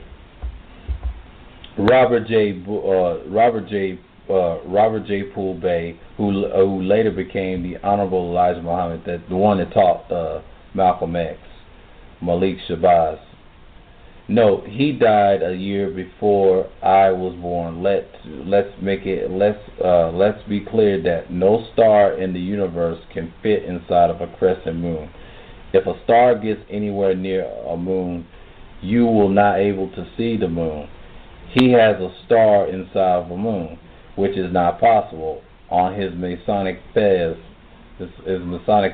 also 5-pointed star are not our symbols. Those are symbols of the Shriners. The Masons and Satanists, it is quite clear that the Nation of Islam is also under the Turkish and European Masonic, under the Turkish European Masonic influence. Furthermore, the title Honorable is a Masonic title as well. Even further than that is not hard to determine based upon the Nation of Islam being funded by the white Freemasons. The Sons of Esau. By the name of David Ford L., which later became the Master Farad Muhammad, they called him Master because he was a Master Mason. And most people did not know that he was a Master Mason. This is why he was able to convince the members of MSTA, Moore Science Temple of America, that he was a reincarnation of Noble Drew Ali. Just as Noble Drew Ali's person chauffeur John Gibbons L. had to claim to be in 1929 when Wallace Dodd Ford was released from prison. He joined the Moorish Science Temple of America. His name was then changed to David Ford L. Look it up if you don't believe me. Scarce manuscripts of this man's whole life was kept by Malachi Z. York's mentor named Sheikh Daud Ahmad Faisal or something like that, and I have the data from these records in my possession. This guy that wrote the article about Moors and morons. Sheikh Daud Ahmad Faisal was the founder of the American Islamic Mission in America, which has also influenced Noble Drew Ali and the Moorish Science Temple. The Sheikh Daud Ahmad Faisal speaking to Malcolm X, the guy that, if you go online, you can type in www.hypnotic,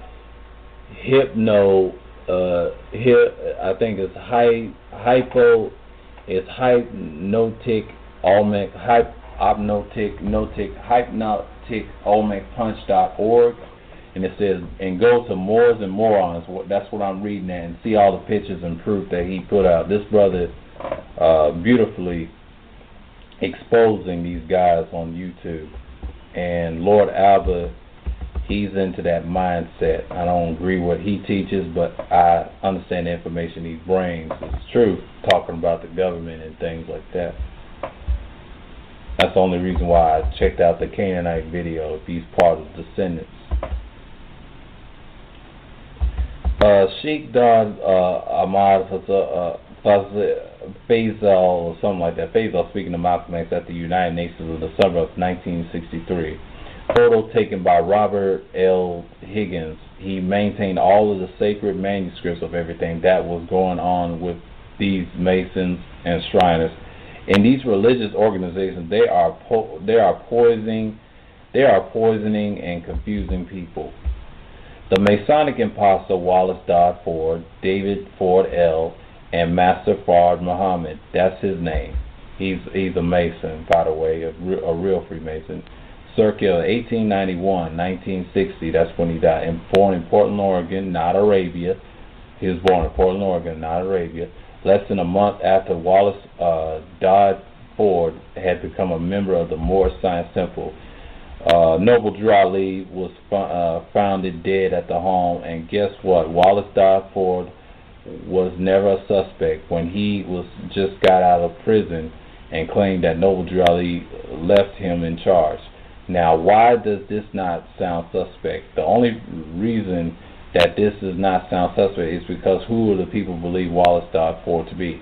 Even though he just got out of prison, and he was always in and out of prison, is also that he sent the Moorish Science Temple if he was an invader. He was arrested several times in Detroit, from 1929 and 1932, which resulted in the Honorable Elijah Muhammad becoming the chief minister of the Nation of Islam. That's how he created it. He came out of Moorish Science Temple and the Mason. If it wasn't for Wallace Dodd Ford being arrested so many times, the Honorable Elijah Muhammad would not have become the chief minister of the Nation of Islam. I know that the Nation of Islam don't like this, but the truth has to be revealed about this, because it has been going on. It's been going on for far too long, and now far too many of our people are dying at the hands of these imposters. Noble Drew Ali murder case is another unsolved mystery in the likeness of Tupac, Biggie, and Jam Master Jay murder cases. Even though Puffy should have been a suspect for all these three murder cases, but was not because of the affiliation with the Masonic Lodge. Wallace Dodd Ford was not a suspect in the Noble Drew Ali murder cases because of the affiliation with the Masonic Lodge. That's what they say. Masonic Lodge, yeah, same thing on the other paragraph, okay. They were all under the influence of the European Masons and Shriners, and I have proof of this. The belief that Wallace Dar Farad Muhammad was Allah in the flesh is no different than the more scientific belief that Noble Drew Ali was a prophet of Allah. All of this has came by the way of the Rosicrucian Masons and Shriners, and I will prove it to you. You all must understand that the Moorish Science Temple as a religious corporation, and Nation of Islam and other religious corporations or organizations, and the 5% Nation as offshoot of the Nation of Islam were all created by Shriners, which are called elders, adepts, and original scientists by the followers of these organizations. Many of you may have a hard time accepting this at present, but upon my completion of this, you will be quite clear that the Shriners created all these religious institutions for a reason, and all of their founders were a part of a secret society, in particular Noble Drew Ali as the ringleader, and was deeply rooted into Masonry and the Masonic Adept Shrine Dome. Even the term Adept being used by the so-called Moorish Science Temple of America was adopted from the Shriners. Noble Drew Ali vowed many oaths of secrecy to the European Shriners and Masons. He was given certain information for the purpose of the testing of the integrity of his word. Initially, he was given a bunch of stories, myths, and fables just to see if he would keep things a secret or spread the lies. And he was given, this is why the myth of Hithram Abith is so widespread amongst the so-called Moors or morons, even where the no Hithram Abith murdered 3 rhythms and called Jubila or Jubilo or Jubilan. Sorry, but this was a fiction story from the Masonic doctrine used to test the integrity of individuals. Ask the Jobulan boys in the lodge. In fact, the name here means noble, just as the Aryan does, and Noble Drew Ali adopted the term noble from the Shrine Dome Temple and the Masonic Lodge as well. If you study the Masonic quiz book, ask me another. Brother my Charles T. Ponder of Chicago, you will find the secrets of many of the words which are used by the Moorish Science Temple today. The direct link to the Masonic Lodge. Here are a few points of the reference before I really get started. The sacred ritual of secret work of the ancient Arabic order of the Noble of the Mystic Shrine Imperial Grand Council of the ancient. Okay, family. So that was the first half of the truth about the Moorish Science Temple of America, and that's off of YouTube channel Sir Obadiah. Yep, that's the name, Sir Obadiah. And you can also, he's just reading directly from the works of a website called, I can't even read it, hypnoticpunch13.org. I placed both links of the YouTube video of the brother Sir Obadiah reading from, as well as the source of the website on the Truth Uncompromised Facebook page. Brother Sean or Sis, did you all have anything you wanted to put on part 1 before we jump into part 2? Because it's so juicy, I got to finish playing part 2. Yeah. But I know people who wear the fazes, and the European always ask them, are they Shriners? And I know they were told to say no because their tassel is not tied down. And that means that they are not held to the secrets. That's what they were told, that they were not held to the secrets. But what I'm thinking it means actually is they don't know the secrets. Right. Is that the ones at the top know that when they say that, they're not part of the game. Exactly. Very, very interesting point. And the interesting part, when I looked at the picture, and I know y'all gonna know what I'm talking about, because there's not many pictures of Noble Drew Ali. Okay, there's a picture of him with the fez on, and he's standing up with his feet out. I guess that's supposed to represent the 90-degree triangle, with his hand over his heart, with the sash across his chest, I immediately said, that's a secret society pose. And then I remember that the Shriners has the fez. I said, I wonder if he was a Shriner. Now, that was before I ran across this information. And sure enough, you know, this particular information that the brother that put it together is dropping is saying that that's where Nobuju Ali got his information, was inside the Shriner. Because remember, the Shriner is just a master mason. Okay, so that still means ultimately they are in the order of Masons. So that's where he got his information from. So I'm sorry, Brother Sean, did you have something that you wanted to put on it? Yeah. First of all, his assassination. Like the brother said, you never hear none of the Moors talking about trying to find out who assassinated him. Yep. Gnosticism, Christianity, and Islam, all of which come from out of Africa. Yep, absolutely. He knew that his mother was allegedly a Niawea Cherokee.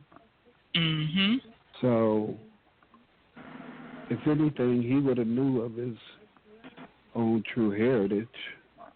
Right. The fact that still the thing with the writings, there's no proof that he actually wrote a damn thing. Yep. There's no voice recordings. Nothing. I mean, also in one of his, you rarely seldom see him with a fez on. Now, I've seen him with the turbans. I finally saw him with the turban. And then with the one picture where he's standing there, and the pose that he's in is actually a pose of distress, where he has all the sisters sitting next to him. I know his exactly what you're wives. talking about. With his legs crossed, or I can't remember if they crossed or open, but I know what you're talking about. He's standing, and they're all sitting alongside him. The one sister that's to his immediate right, that's Aboriginal gear she has on, Aboriginal American attire. Yep, I saw that. He was trying to let them know that the temple had been infiltrated. But they didn't pick up on that. And then everybody wanted to claim to be him after the fact. Oh, I'm the prophet reincarnated, this, that. All these different people, and then all these different offshoots from the Moorish Science Temple. Right. So the Nation of Islam, right? The 5%ers. I mean, the 5%ers, yep. All of them. Yep. It's all Moorish Science. Yep. New Wapians. Yeah, and actually York is a high-ranking Mason. And that ain't no fucking secret. You can find pictures of him in his Masonic get-up. That ain't no motherfucking secret.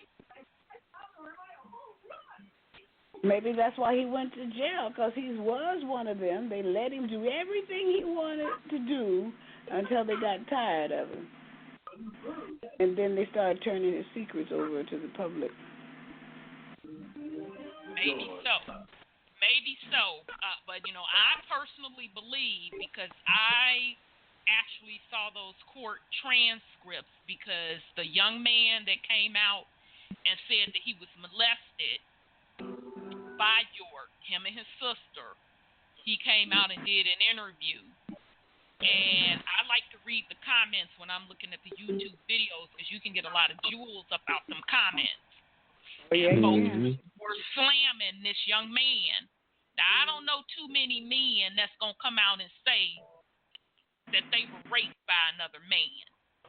I don't know too many that's going to fucking do that publicly. It's not done enough to stop these goddamn predators. Look how long the Planet Rock man got away with the bullshit. Okay? Africa So that's Bambaataa. number one. Yeah, Africa Bambaataa. So this young man is getting slammed in the comments section, and somebody came in the comments section and dropped a motherfucking hammer. They put the court transcripts up in that bitch. I read through them, and I was sick to my fucking stomach. They had a lot of them children that were being molested. Of course, by that time, you know, they were like 19, 20, whatever the case may be, giving testimony after testimony. The details that they gave. Just to read the court transcripts of the words out of them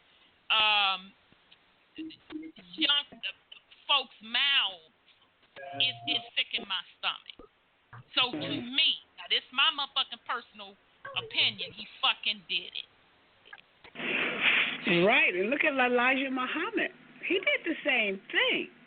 And I think they reach a level of debauchery that if they don't do everything they're supposed to do, then the powers that be, the master masons, they let that stuff out, that they're doing that. And then it becomes a trial of the public. That's what I was saying. Yes, that totally makes sense. Yeah, and I know exactly what you were saying. I just wanted to put my little opinion out there. Goddamn, that he was guilty. But make no mistake about it. He was very high rank up, and probably still is, in Masonic. Because I don't know what his financial status is now, but he was a multi-motherfucking millionaire. He knew that back-end system on how to work that system to get exactly everything that he needed. So he had to be high up in that secret society rank. Okay? And that's really no secret. Like I said, you can go look at the pictures of him in his Masonic gear. Most of those particular leaders of this organization are the oath takers. They are the oath takers and the gatekeepers of these secrets. Now we're going to move a little further on. We got preachers that do the same thing, and they're deceiving the masses. They're Masons too, let's be clear. And Masons. They're gatekeepers. They're keeping our people in this volunteer slavery. Okay, and the higher up you go in that organization, and in the particular promo of this show, there is a picture of the compass. So you can kind of save that picture, and it shows you the degrees, the level of degrees, and what they mean on that compass. Okay, and it's going to give you the orders that folks are in. So the higher up you go in the degrees, the more secrets that you are entrusted with. Okay. You know, and speaking of entrusted with, you have to give some secrets up about yourself to get in there, right? Yes.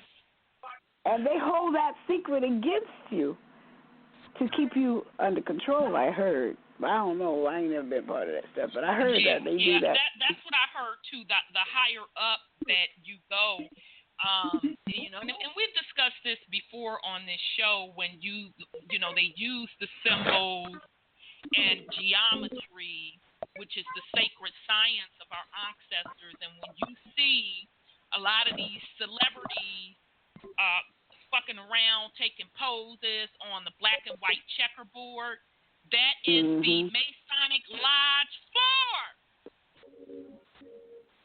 Okay? Right. Most of the celebrities, I'm going to say 99.9% of them, are in some type of order. And they throw up the Masonic, specifically the Masonic sign all the time. All the time. That Met Gala ball that they just had last week was nothing but a ritual. Okay? This year's theme was, I think they said, I don't know if it was Catholicism or priesthood, but anyhow, all of the motherfucking stars Catholic. dressed That up, was a Catholic, okay, Catholicism, dressed up as different orders of the priesthood, okay? And a lot of the women, particularly the melanated women, they even went back and was harnessing some of the energy, dressing up as some of the demiurges of Egyptians, okay? I saw Yemen Yah. What's that new broad's name? Cardi B was Yemen Yah. The other chick, Nikki, she was in the red. Not sure if she was harnessing. I forget the demiurge's name that's associated with the red. But anyhow, all of them, that whole motherfucking ceremony and that Met Gala ball is known for rituals. Okay? That's all they were doing. It was a ritual into they little orders. Madonna's motherfucking stinking ass was a monk, and Madonna is actually a high priestess in whatever order she's in. Okay? That's why you see her dressed up as Baphomet. Okay? That she's a high priestess. Okay? Oprah is a high priestess. All you have to do Taylor is Swift.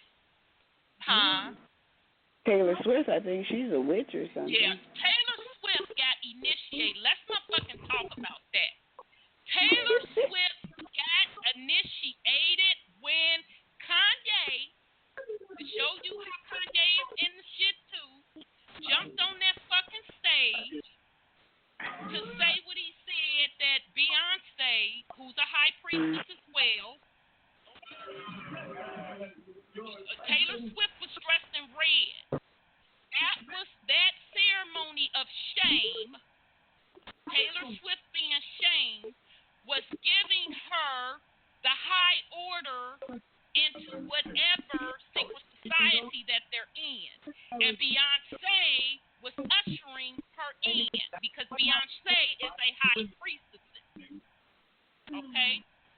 And from that time that Kanye participated in the ritual, so that's all that was, family. With him jumping on the stage up to talking about he was drunk and saying that Beyonce had a better video and all that fuckery, that was an initiation ceremony to put Taylor Swift into a higher status in whatever order they're in. And from that point on, if you pay attention to Taylor Swift's music, her videos, you're going to see nothing but masonry.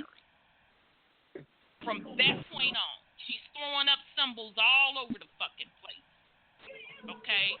I think Cardi B in that Met Gala ball, she's in the process, if she has not already reached the process of being a high priestess, because she had on that Yemen Yah demiurge outfit, almost like Beyonce had as well when she was harnessing the demiurge Yemen Yah. Okay, so that's what that's all about, family. Everything that they do is in the order of one of these secret societies, which is nothing but sacred sciences of your ancestors.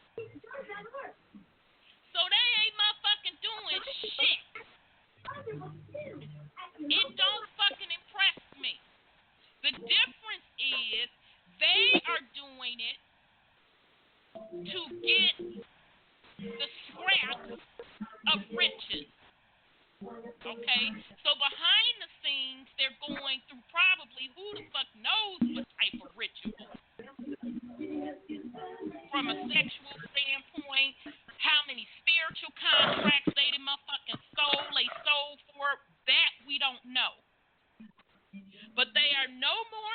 important, no more powerful.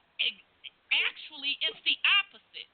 They are less powerful because they are giving over their energy to something outside of themselves for some trinkets.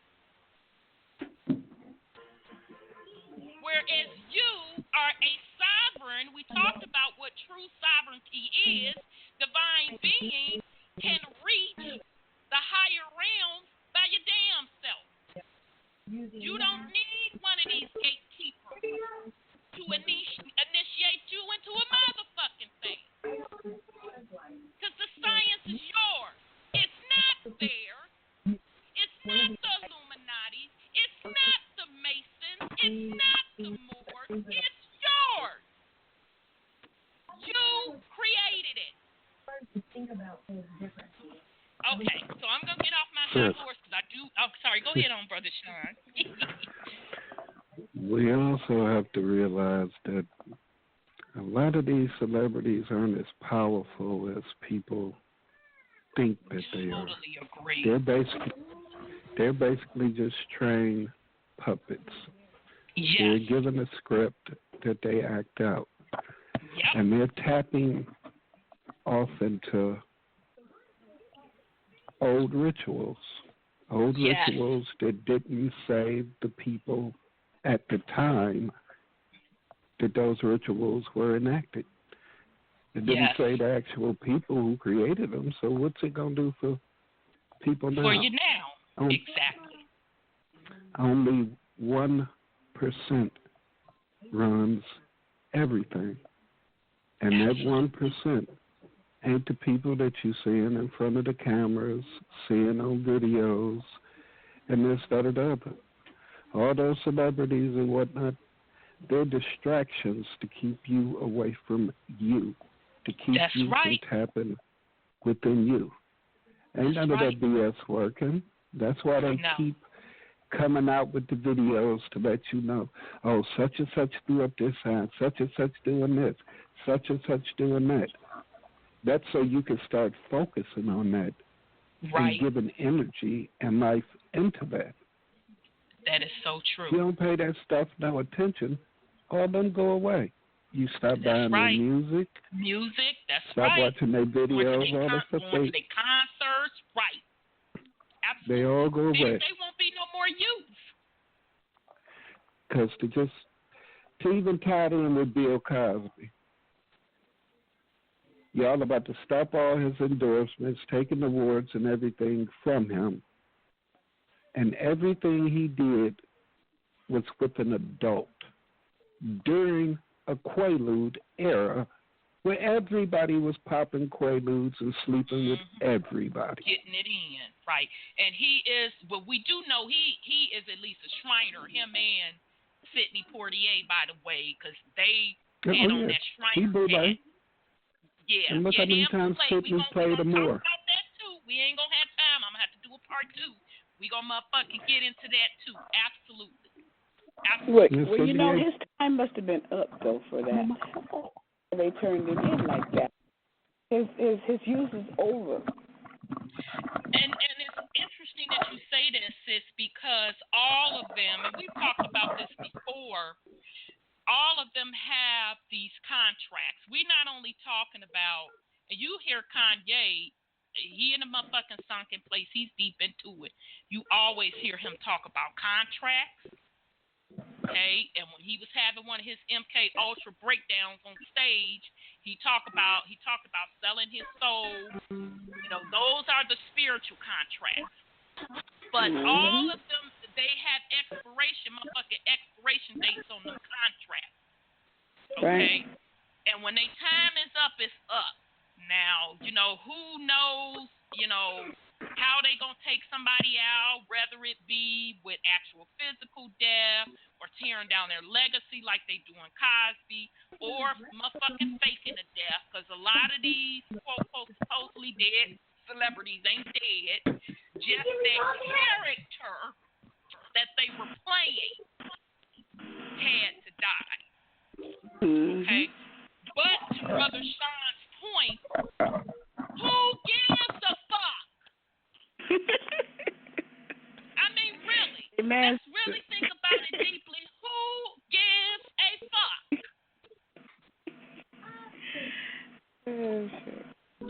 no more powerful than you. Actually, you are more powerful. Because you haven't gone up under the motherfucking contract, subcontracts, selling the souls of your next motherfucking generation. That's the truth of the celebrityism. And at the end of the day, who gives a fuck? Right on. But you know what the Cosby thing taught me, though? If you're an entertainer, you're better off messing with children than you are grown women. Because this white woman feminist movement is powerful. Ain't nothing being done about R. Kelly and people that's running around messing with kids. Right. Especially in the melanated community. Exactly, but especially in the melanated community. And they actually done him in with the ugliest white woman that was speaking. And I think she was a man, but that's just me. Oh, exactly. yeah. Like she looked like a motherfucking tranny to me, and that's no disrespect to transgenders, because I really don't discriminate. I really don't give a damn, to be honest. But to be honest, she looks like a transvestite. And what's so sad about it is that she had intent. His defense attorney could have saved him on her intent, because her intent was her action. But they didn't use that. They just served him under for a plate. Right. Now, and interestingly enough, family, just real quick, and we're going to get to this second part of the video. The whole transgender thing, whether you want to call them transgender, transvestites, transsexual, that shit has been going on for a long time. Do not think they just motherfucking springing this on us now. Okay? I was so happy minding my business. I like to watch older movies, okay? So I like the AMC and all that stuff, because there's a lot of symbolism, woo, woo, woo. It was this old Sidney Poitier movie. And it was a movie that he made over in England, and I can't remember the name. I'll have to pull it up for you all so you could try to search for it. About this broad who was some queen over in Africa. I can't remember the exact nation. You all, that woman was trans motherfucking gender all the way. I was looking at that with my fucking mouth open. Like, wow, right there in plain sight. So, fast forward, I saw that movie before the whole Cosby thing hit. So, when the main broad, they put her up, I said, that's a fucking man. So, they was dipping and dabbing with transgender, transsexuals, all of that. All the part of them secrets they got on each other. I'm sorry, go ahead on, Brother Sean.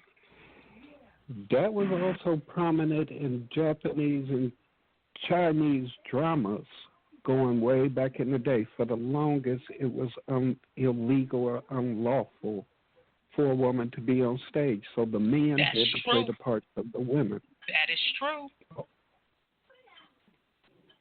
That is true. So that's been going on with these Asian Caucasians for the longest. That is true. And Shakespeare. I have a picture of Shakespeare, and he has woman eyes. Or she has men, Well, Shakespeare was a melanated woman, so. She's a melanated woman, but they dressed her up like a man. And supposedly she had to hide her identity. So, yeah, that's an interesting story. So, okay, family, we're going to get into part 2. I really wanted you to hear about the truth about the Moorish Science Temple part 2. We're probably going to rock out with this last one. I'm going to try to come back next week and complete this up. but I may have to go out of town, so I'm not for sure, but just keep watching the Truth Uncompromised Facebook page, and I will post if I'm not able to have the show. So real quick, because we're going to run out with this video. Brother Sean, you have any last words for the family? Yeah. Hey, you. You don't know who that is? Take the time to figure it out. It's the only way you're getting out. Yep, that's the only way. Absolutely. Sis, you have any last words for the family? Well, we just have to be mindful of who we are, and we are the Aboriginals of this land. And anybody tell you anything else but that, you need to question their motives for doing so. Absolutely. Because they have an agenda, and it's to separate you from yourself. That's right. And your land. Absolutely. Okay, family, so here's part 2. I really want you all to hear that. Hear this part 2. So peace and love, and I will try to be back next week, but watch Truth Uncompromised Facebook page. Okay, peace and love. Love you much. Here we go. Shalom. The information I just found Arabic order of the Noble Mystic Shrine by John G. Jones, 33 degree, J.H. Strebe, 33 degree Mason, a general, like a president, a general. That's what Obama is. J.W. 33 degree Mason, Imperial Grand Potent. I have the Sequence of Freemason book. I got that. I read that. So if anyone got proof, I'll tell you the proof. Riches, Monitor of Freemasonry, and the Secrets of Freemasonry, written by the Honorable Elijah Muhammad.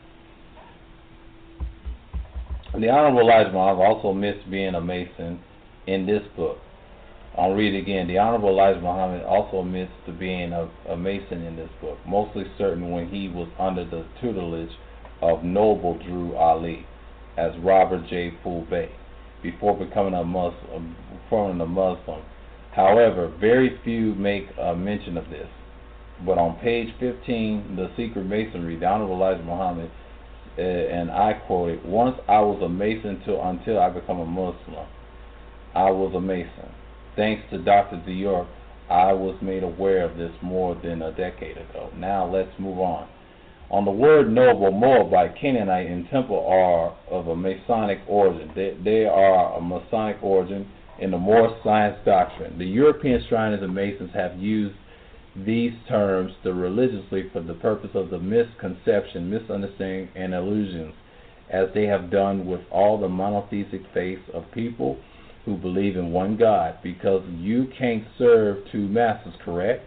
All of this Masonic stuff and the terms Moabite, Moroccans, Morocco, and Moor, all are cossoid terms used to insult Negroes. The term Negro simply means those who can't grow no higher than they Negro, the Negro, and the term Moro or Moros is the word Moroccan, or Morocco, are of Greek origin, meaning foolish or a person have a mental retardation, or moronic, it mean idiot. You can look it up for yourself, and even they're not making, and all this stuff. Okay, I am not making this up. As you can see, that the term Moroccan is asking to Morin or Moro, which means Spanish for idiot. That's what it means in Spanish. A lot of people don't mean that. A lot of people said that's not true. It does mean that. They don't know Spanish, man. Spanish is a broad language. You got to understand. There's so many. That's why I don't like the Spanish. Like, I don't care nothing about the Latin, because I don't speak Latin. I speak the old Paleo Hebrew writings and other languages. But that's another future topic. I would understand that the languages are in depth. I can research that. That's a future topic I'm thinking about doing. Okay. It is so clear that the word Moor or Moors is akin to the word Moro or Moros, which means Moran in Greek and Spanish. So it's in Greek and Spanish, figures. For that the mere fact that the word Morocco is not Arabic, and it's also being insulted terms for the Negroes created by the Shriners, and it is not being original name of the territory of what is known as Morocco or Moran Coast, or the Moran Coast. It should not be used today. Should not be used today. Should not have been used by Noble Drew Ali either. The word of which should have been used by Noble Drew Ali, being a self-proclaimed prophet of Allah, is a Maghreb in place of Morocco, which means sunset or more appropriate for him. That's the so-called Moor Science Temple, and it should have been Aglaman in the meaning of the sunset farthest. The West, which makes it more simple than them resulting themselves, are sultans, Berbers, and Muslims. They insulting themselves. That's right. And it's funny because instead of them being sultans, they are just insulting they are just insulting and are being insulted by the Shriners and Masons. Again, one must ask the question: are there Moors or morons based upon their believing that they have empirical proof of something or what they believe to be the truth is very Moorish meaning. This is some of the moronic, he said the moronic shit, that's what he said, but okay, they think they have the truth, but there are still going to be a library, it says L-I-E, library, okay, still going to library, where nothing but lies and buried are the most empirical proof of the truth. I say to you, absolute not, and you will see why in a moment. I really made several attempts to avoid calling the Moors out in this way, but as the teachings began getting worse and worse, and I saw so many out of our people were being misled by this, it left me with no choice. And since I am the truth, again, that's the guy that said in this article, one must ask, what would the truth be if the truth wasn't keeping it real? And to be honest, I would not have done this. I would have not done this if I were not for Lord Albert's Canaanite Moabite videos. The term Moor from Morenos, not Morengue, Morenos, a lot of people would say, Moors meaning black Moran, was given to our people by invaders, just as the term Moabite was in the Basque country, which is the border between France and Spain, and where some of the Moors are said to have originated. They've used the term Muriel to define the term Moor, and the word Moor, that means a mythical creature, as you can see in using insulting terms by invaders, and simply not to the way to go. This is why we must know our language, not theirs to define ourselves. Oh God, I messed up.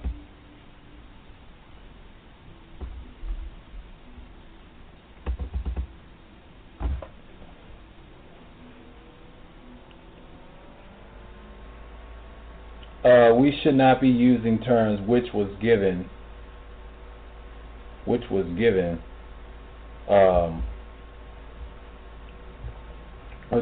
by invaders to defend ourselves, especially if that was insulting or negative connotations in the likeness of the Moabite meaning. Yeah, I did a video on that, and just I did a video on this called The Moors and Morons, and I'm explaining the terms in this article, and yeah, you got a lot of this stuff here. And they said terms of invaders, and then trying to mother seed and things like that. I don't get to the nitty gritty. But these European Shriners and Masons have no intentions or recognizing or accepting any of you so-called Moors of America, period. If you all have done the things at the United Nations, that's nice, But you are still going to have many problems with these Masons and Shriners. Remember, they are the ones who created your doctrine and eliminated your leader for being in violation of the Shriners' codes. Wallace died for it could have so easily been part of the Noble Drew Ali assassination, but you are blamed to the Chicago police for his death at home. Why wasn't he at the hospital if he was so badly injured by the Chicago police? Furthermore, why didn't he have his own personal physicians and hospital of his own? None of what you are all saying makes any sense to me whatsoever. Realistically, you all should not be calling yourselves Muslims, Moors, or Moabites, because y'all don't know all of the real ones maintain the secrets of Mu, not Mo, and Lamura, who were the original Musalam, not Muslims, or those who are slim of Mu, called Muslims, not Muslims, they would say, or Muslims or something like that. The Nubian Shai is where y'all should be. But you all have been taught wrong by the Mohammedans, Muslims, Moors. Instead of the Moors, the real secrets are held by the Nubian Shi. Also, the sacred records of Zudi, or something like that, Zudi, and the secrets of Maliki, Zadik, or something like that, King Salam, which was the Nubian Olmec Empire in the Mesopotamia. Nubian Olmec Empire, the Mesopotamia. Okay, that's interesting. Refer to the Olmec Oracle of Mirrors for more of this topic. Y'all need to enter the hall mirrors. In the meantime, I will get back to the whipping the ass. Okay. In Marg Place in called Morocco, 45% of the people are pale Arab, 25% are Berbers, 20% are what you all call Moors, and the other 5% are Spanish and Berber mutts. Talking about mulattoes. Now, watch how ugly all of this is going to get. It's sad to say that the European Masonic Lodge have tricked Noble Drew Ali, calling us Moors and Moabites. One of the main culprits of this misinformation was by the way of the witch named Helen Petrov Blavatsky, better known as Madame Blavatsky of the Theosophical Society. And yeah, she's a satanic Russian and German witch. She was born in 1831. New style date July 31st. They said the old style was August, so they mistranslated. Now she was born in July. She died May 8th, 1891. Note, she died the same year Wallace died, Farad was born. It's a long time. Her mission was to create a nucleus for a universal brotherhood of satanic occult. This is why hip hop is now satanic. This is why hip hop is now a satanic religion. Black people are throwing up Baphomet signs, of which they think originated with Moors. Even Bobby Hemmett claims that the Baphomet Devil's Claw originated with the Moors. However, better put, it began with the Hindus and Canaanite Shriners, and it was adopted by the morons. It initially originated with the hidden shape history underneath the Masonic button, and this is the Baphomet 5-pointed star. And then you all think this is Moor's flag, which you morons think is 10,000 years old. However, I will get into this a little bit later. If you look at the 5-pointed star, Madame Blavatsky, or whatever her name is, has on her symbol above, and you will notice that she has a 6-pointed star, but you Moros have the Baphomet 5-pointed star on what you think is your flag. why is that? Some of you also have the Shriner's Sword. There's there as well. Why is that? You can email me anytime with your answers, questions, concerns, and comments and complaints.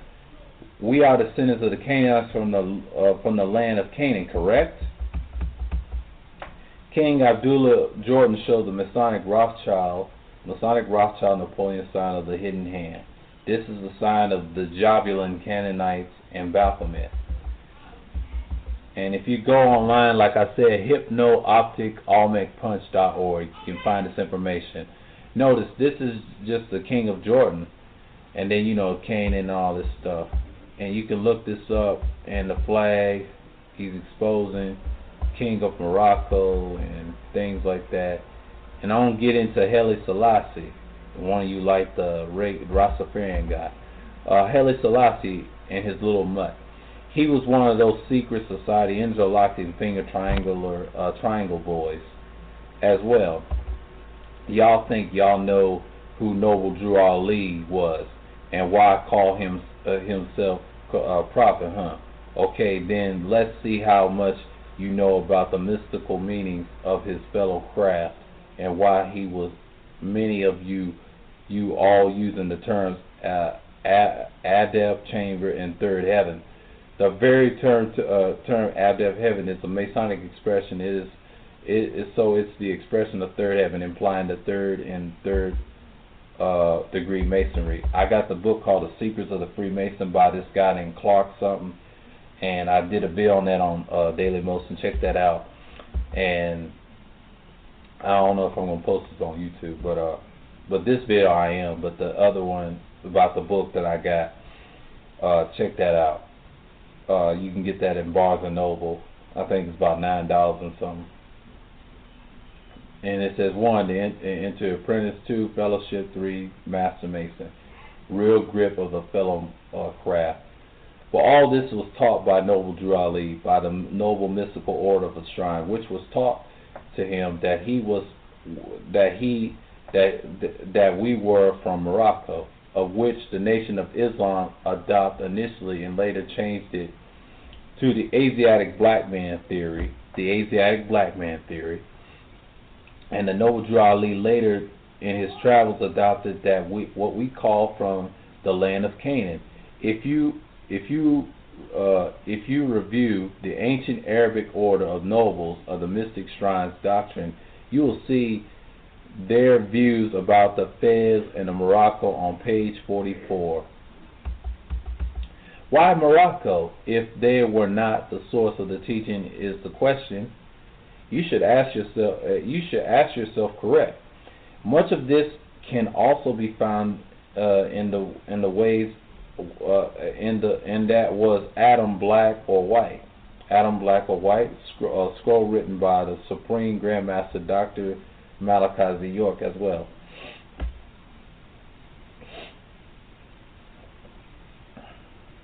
Hold on for a minute.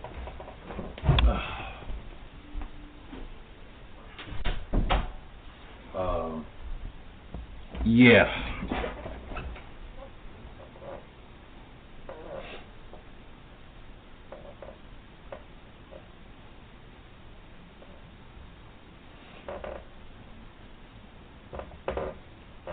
Yeah, the teachers are correct. And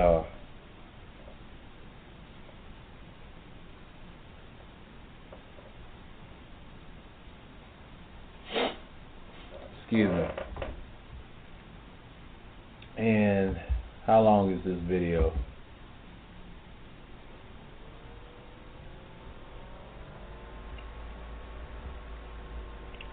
Yeah, ask yourself correction. You find Adam was black, written by the Scroll Supreme Grand Master Dr. C. York as well. They used the term Mecca also when there was no such place as Mecca in the classic Arabic term is Becca.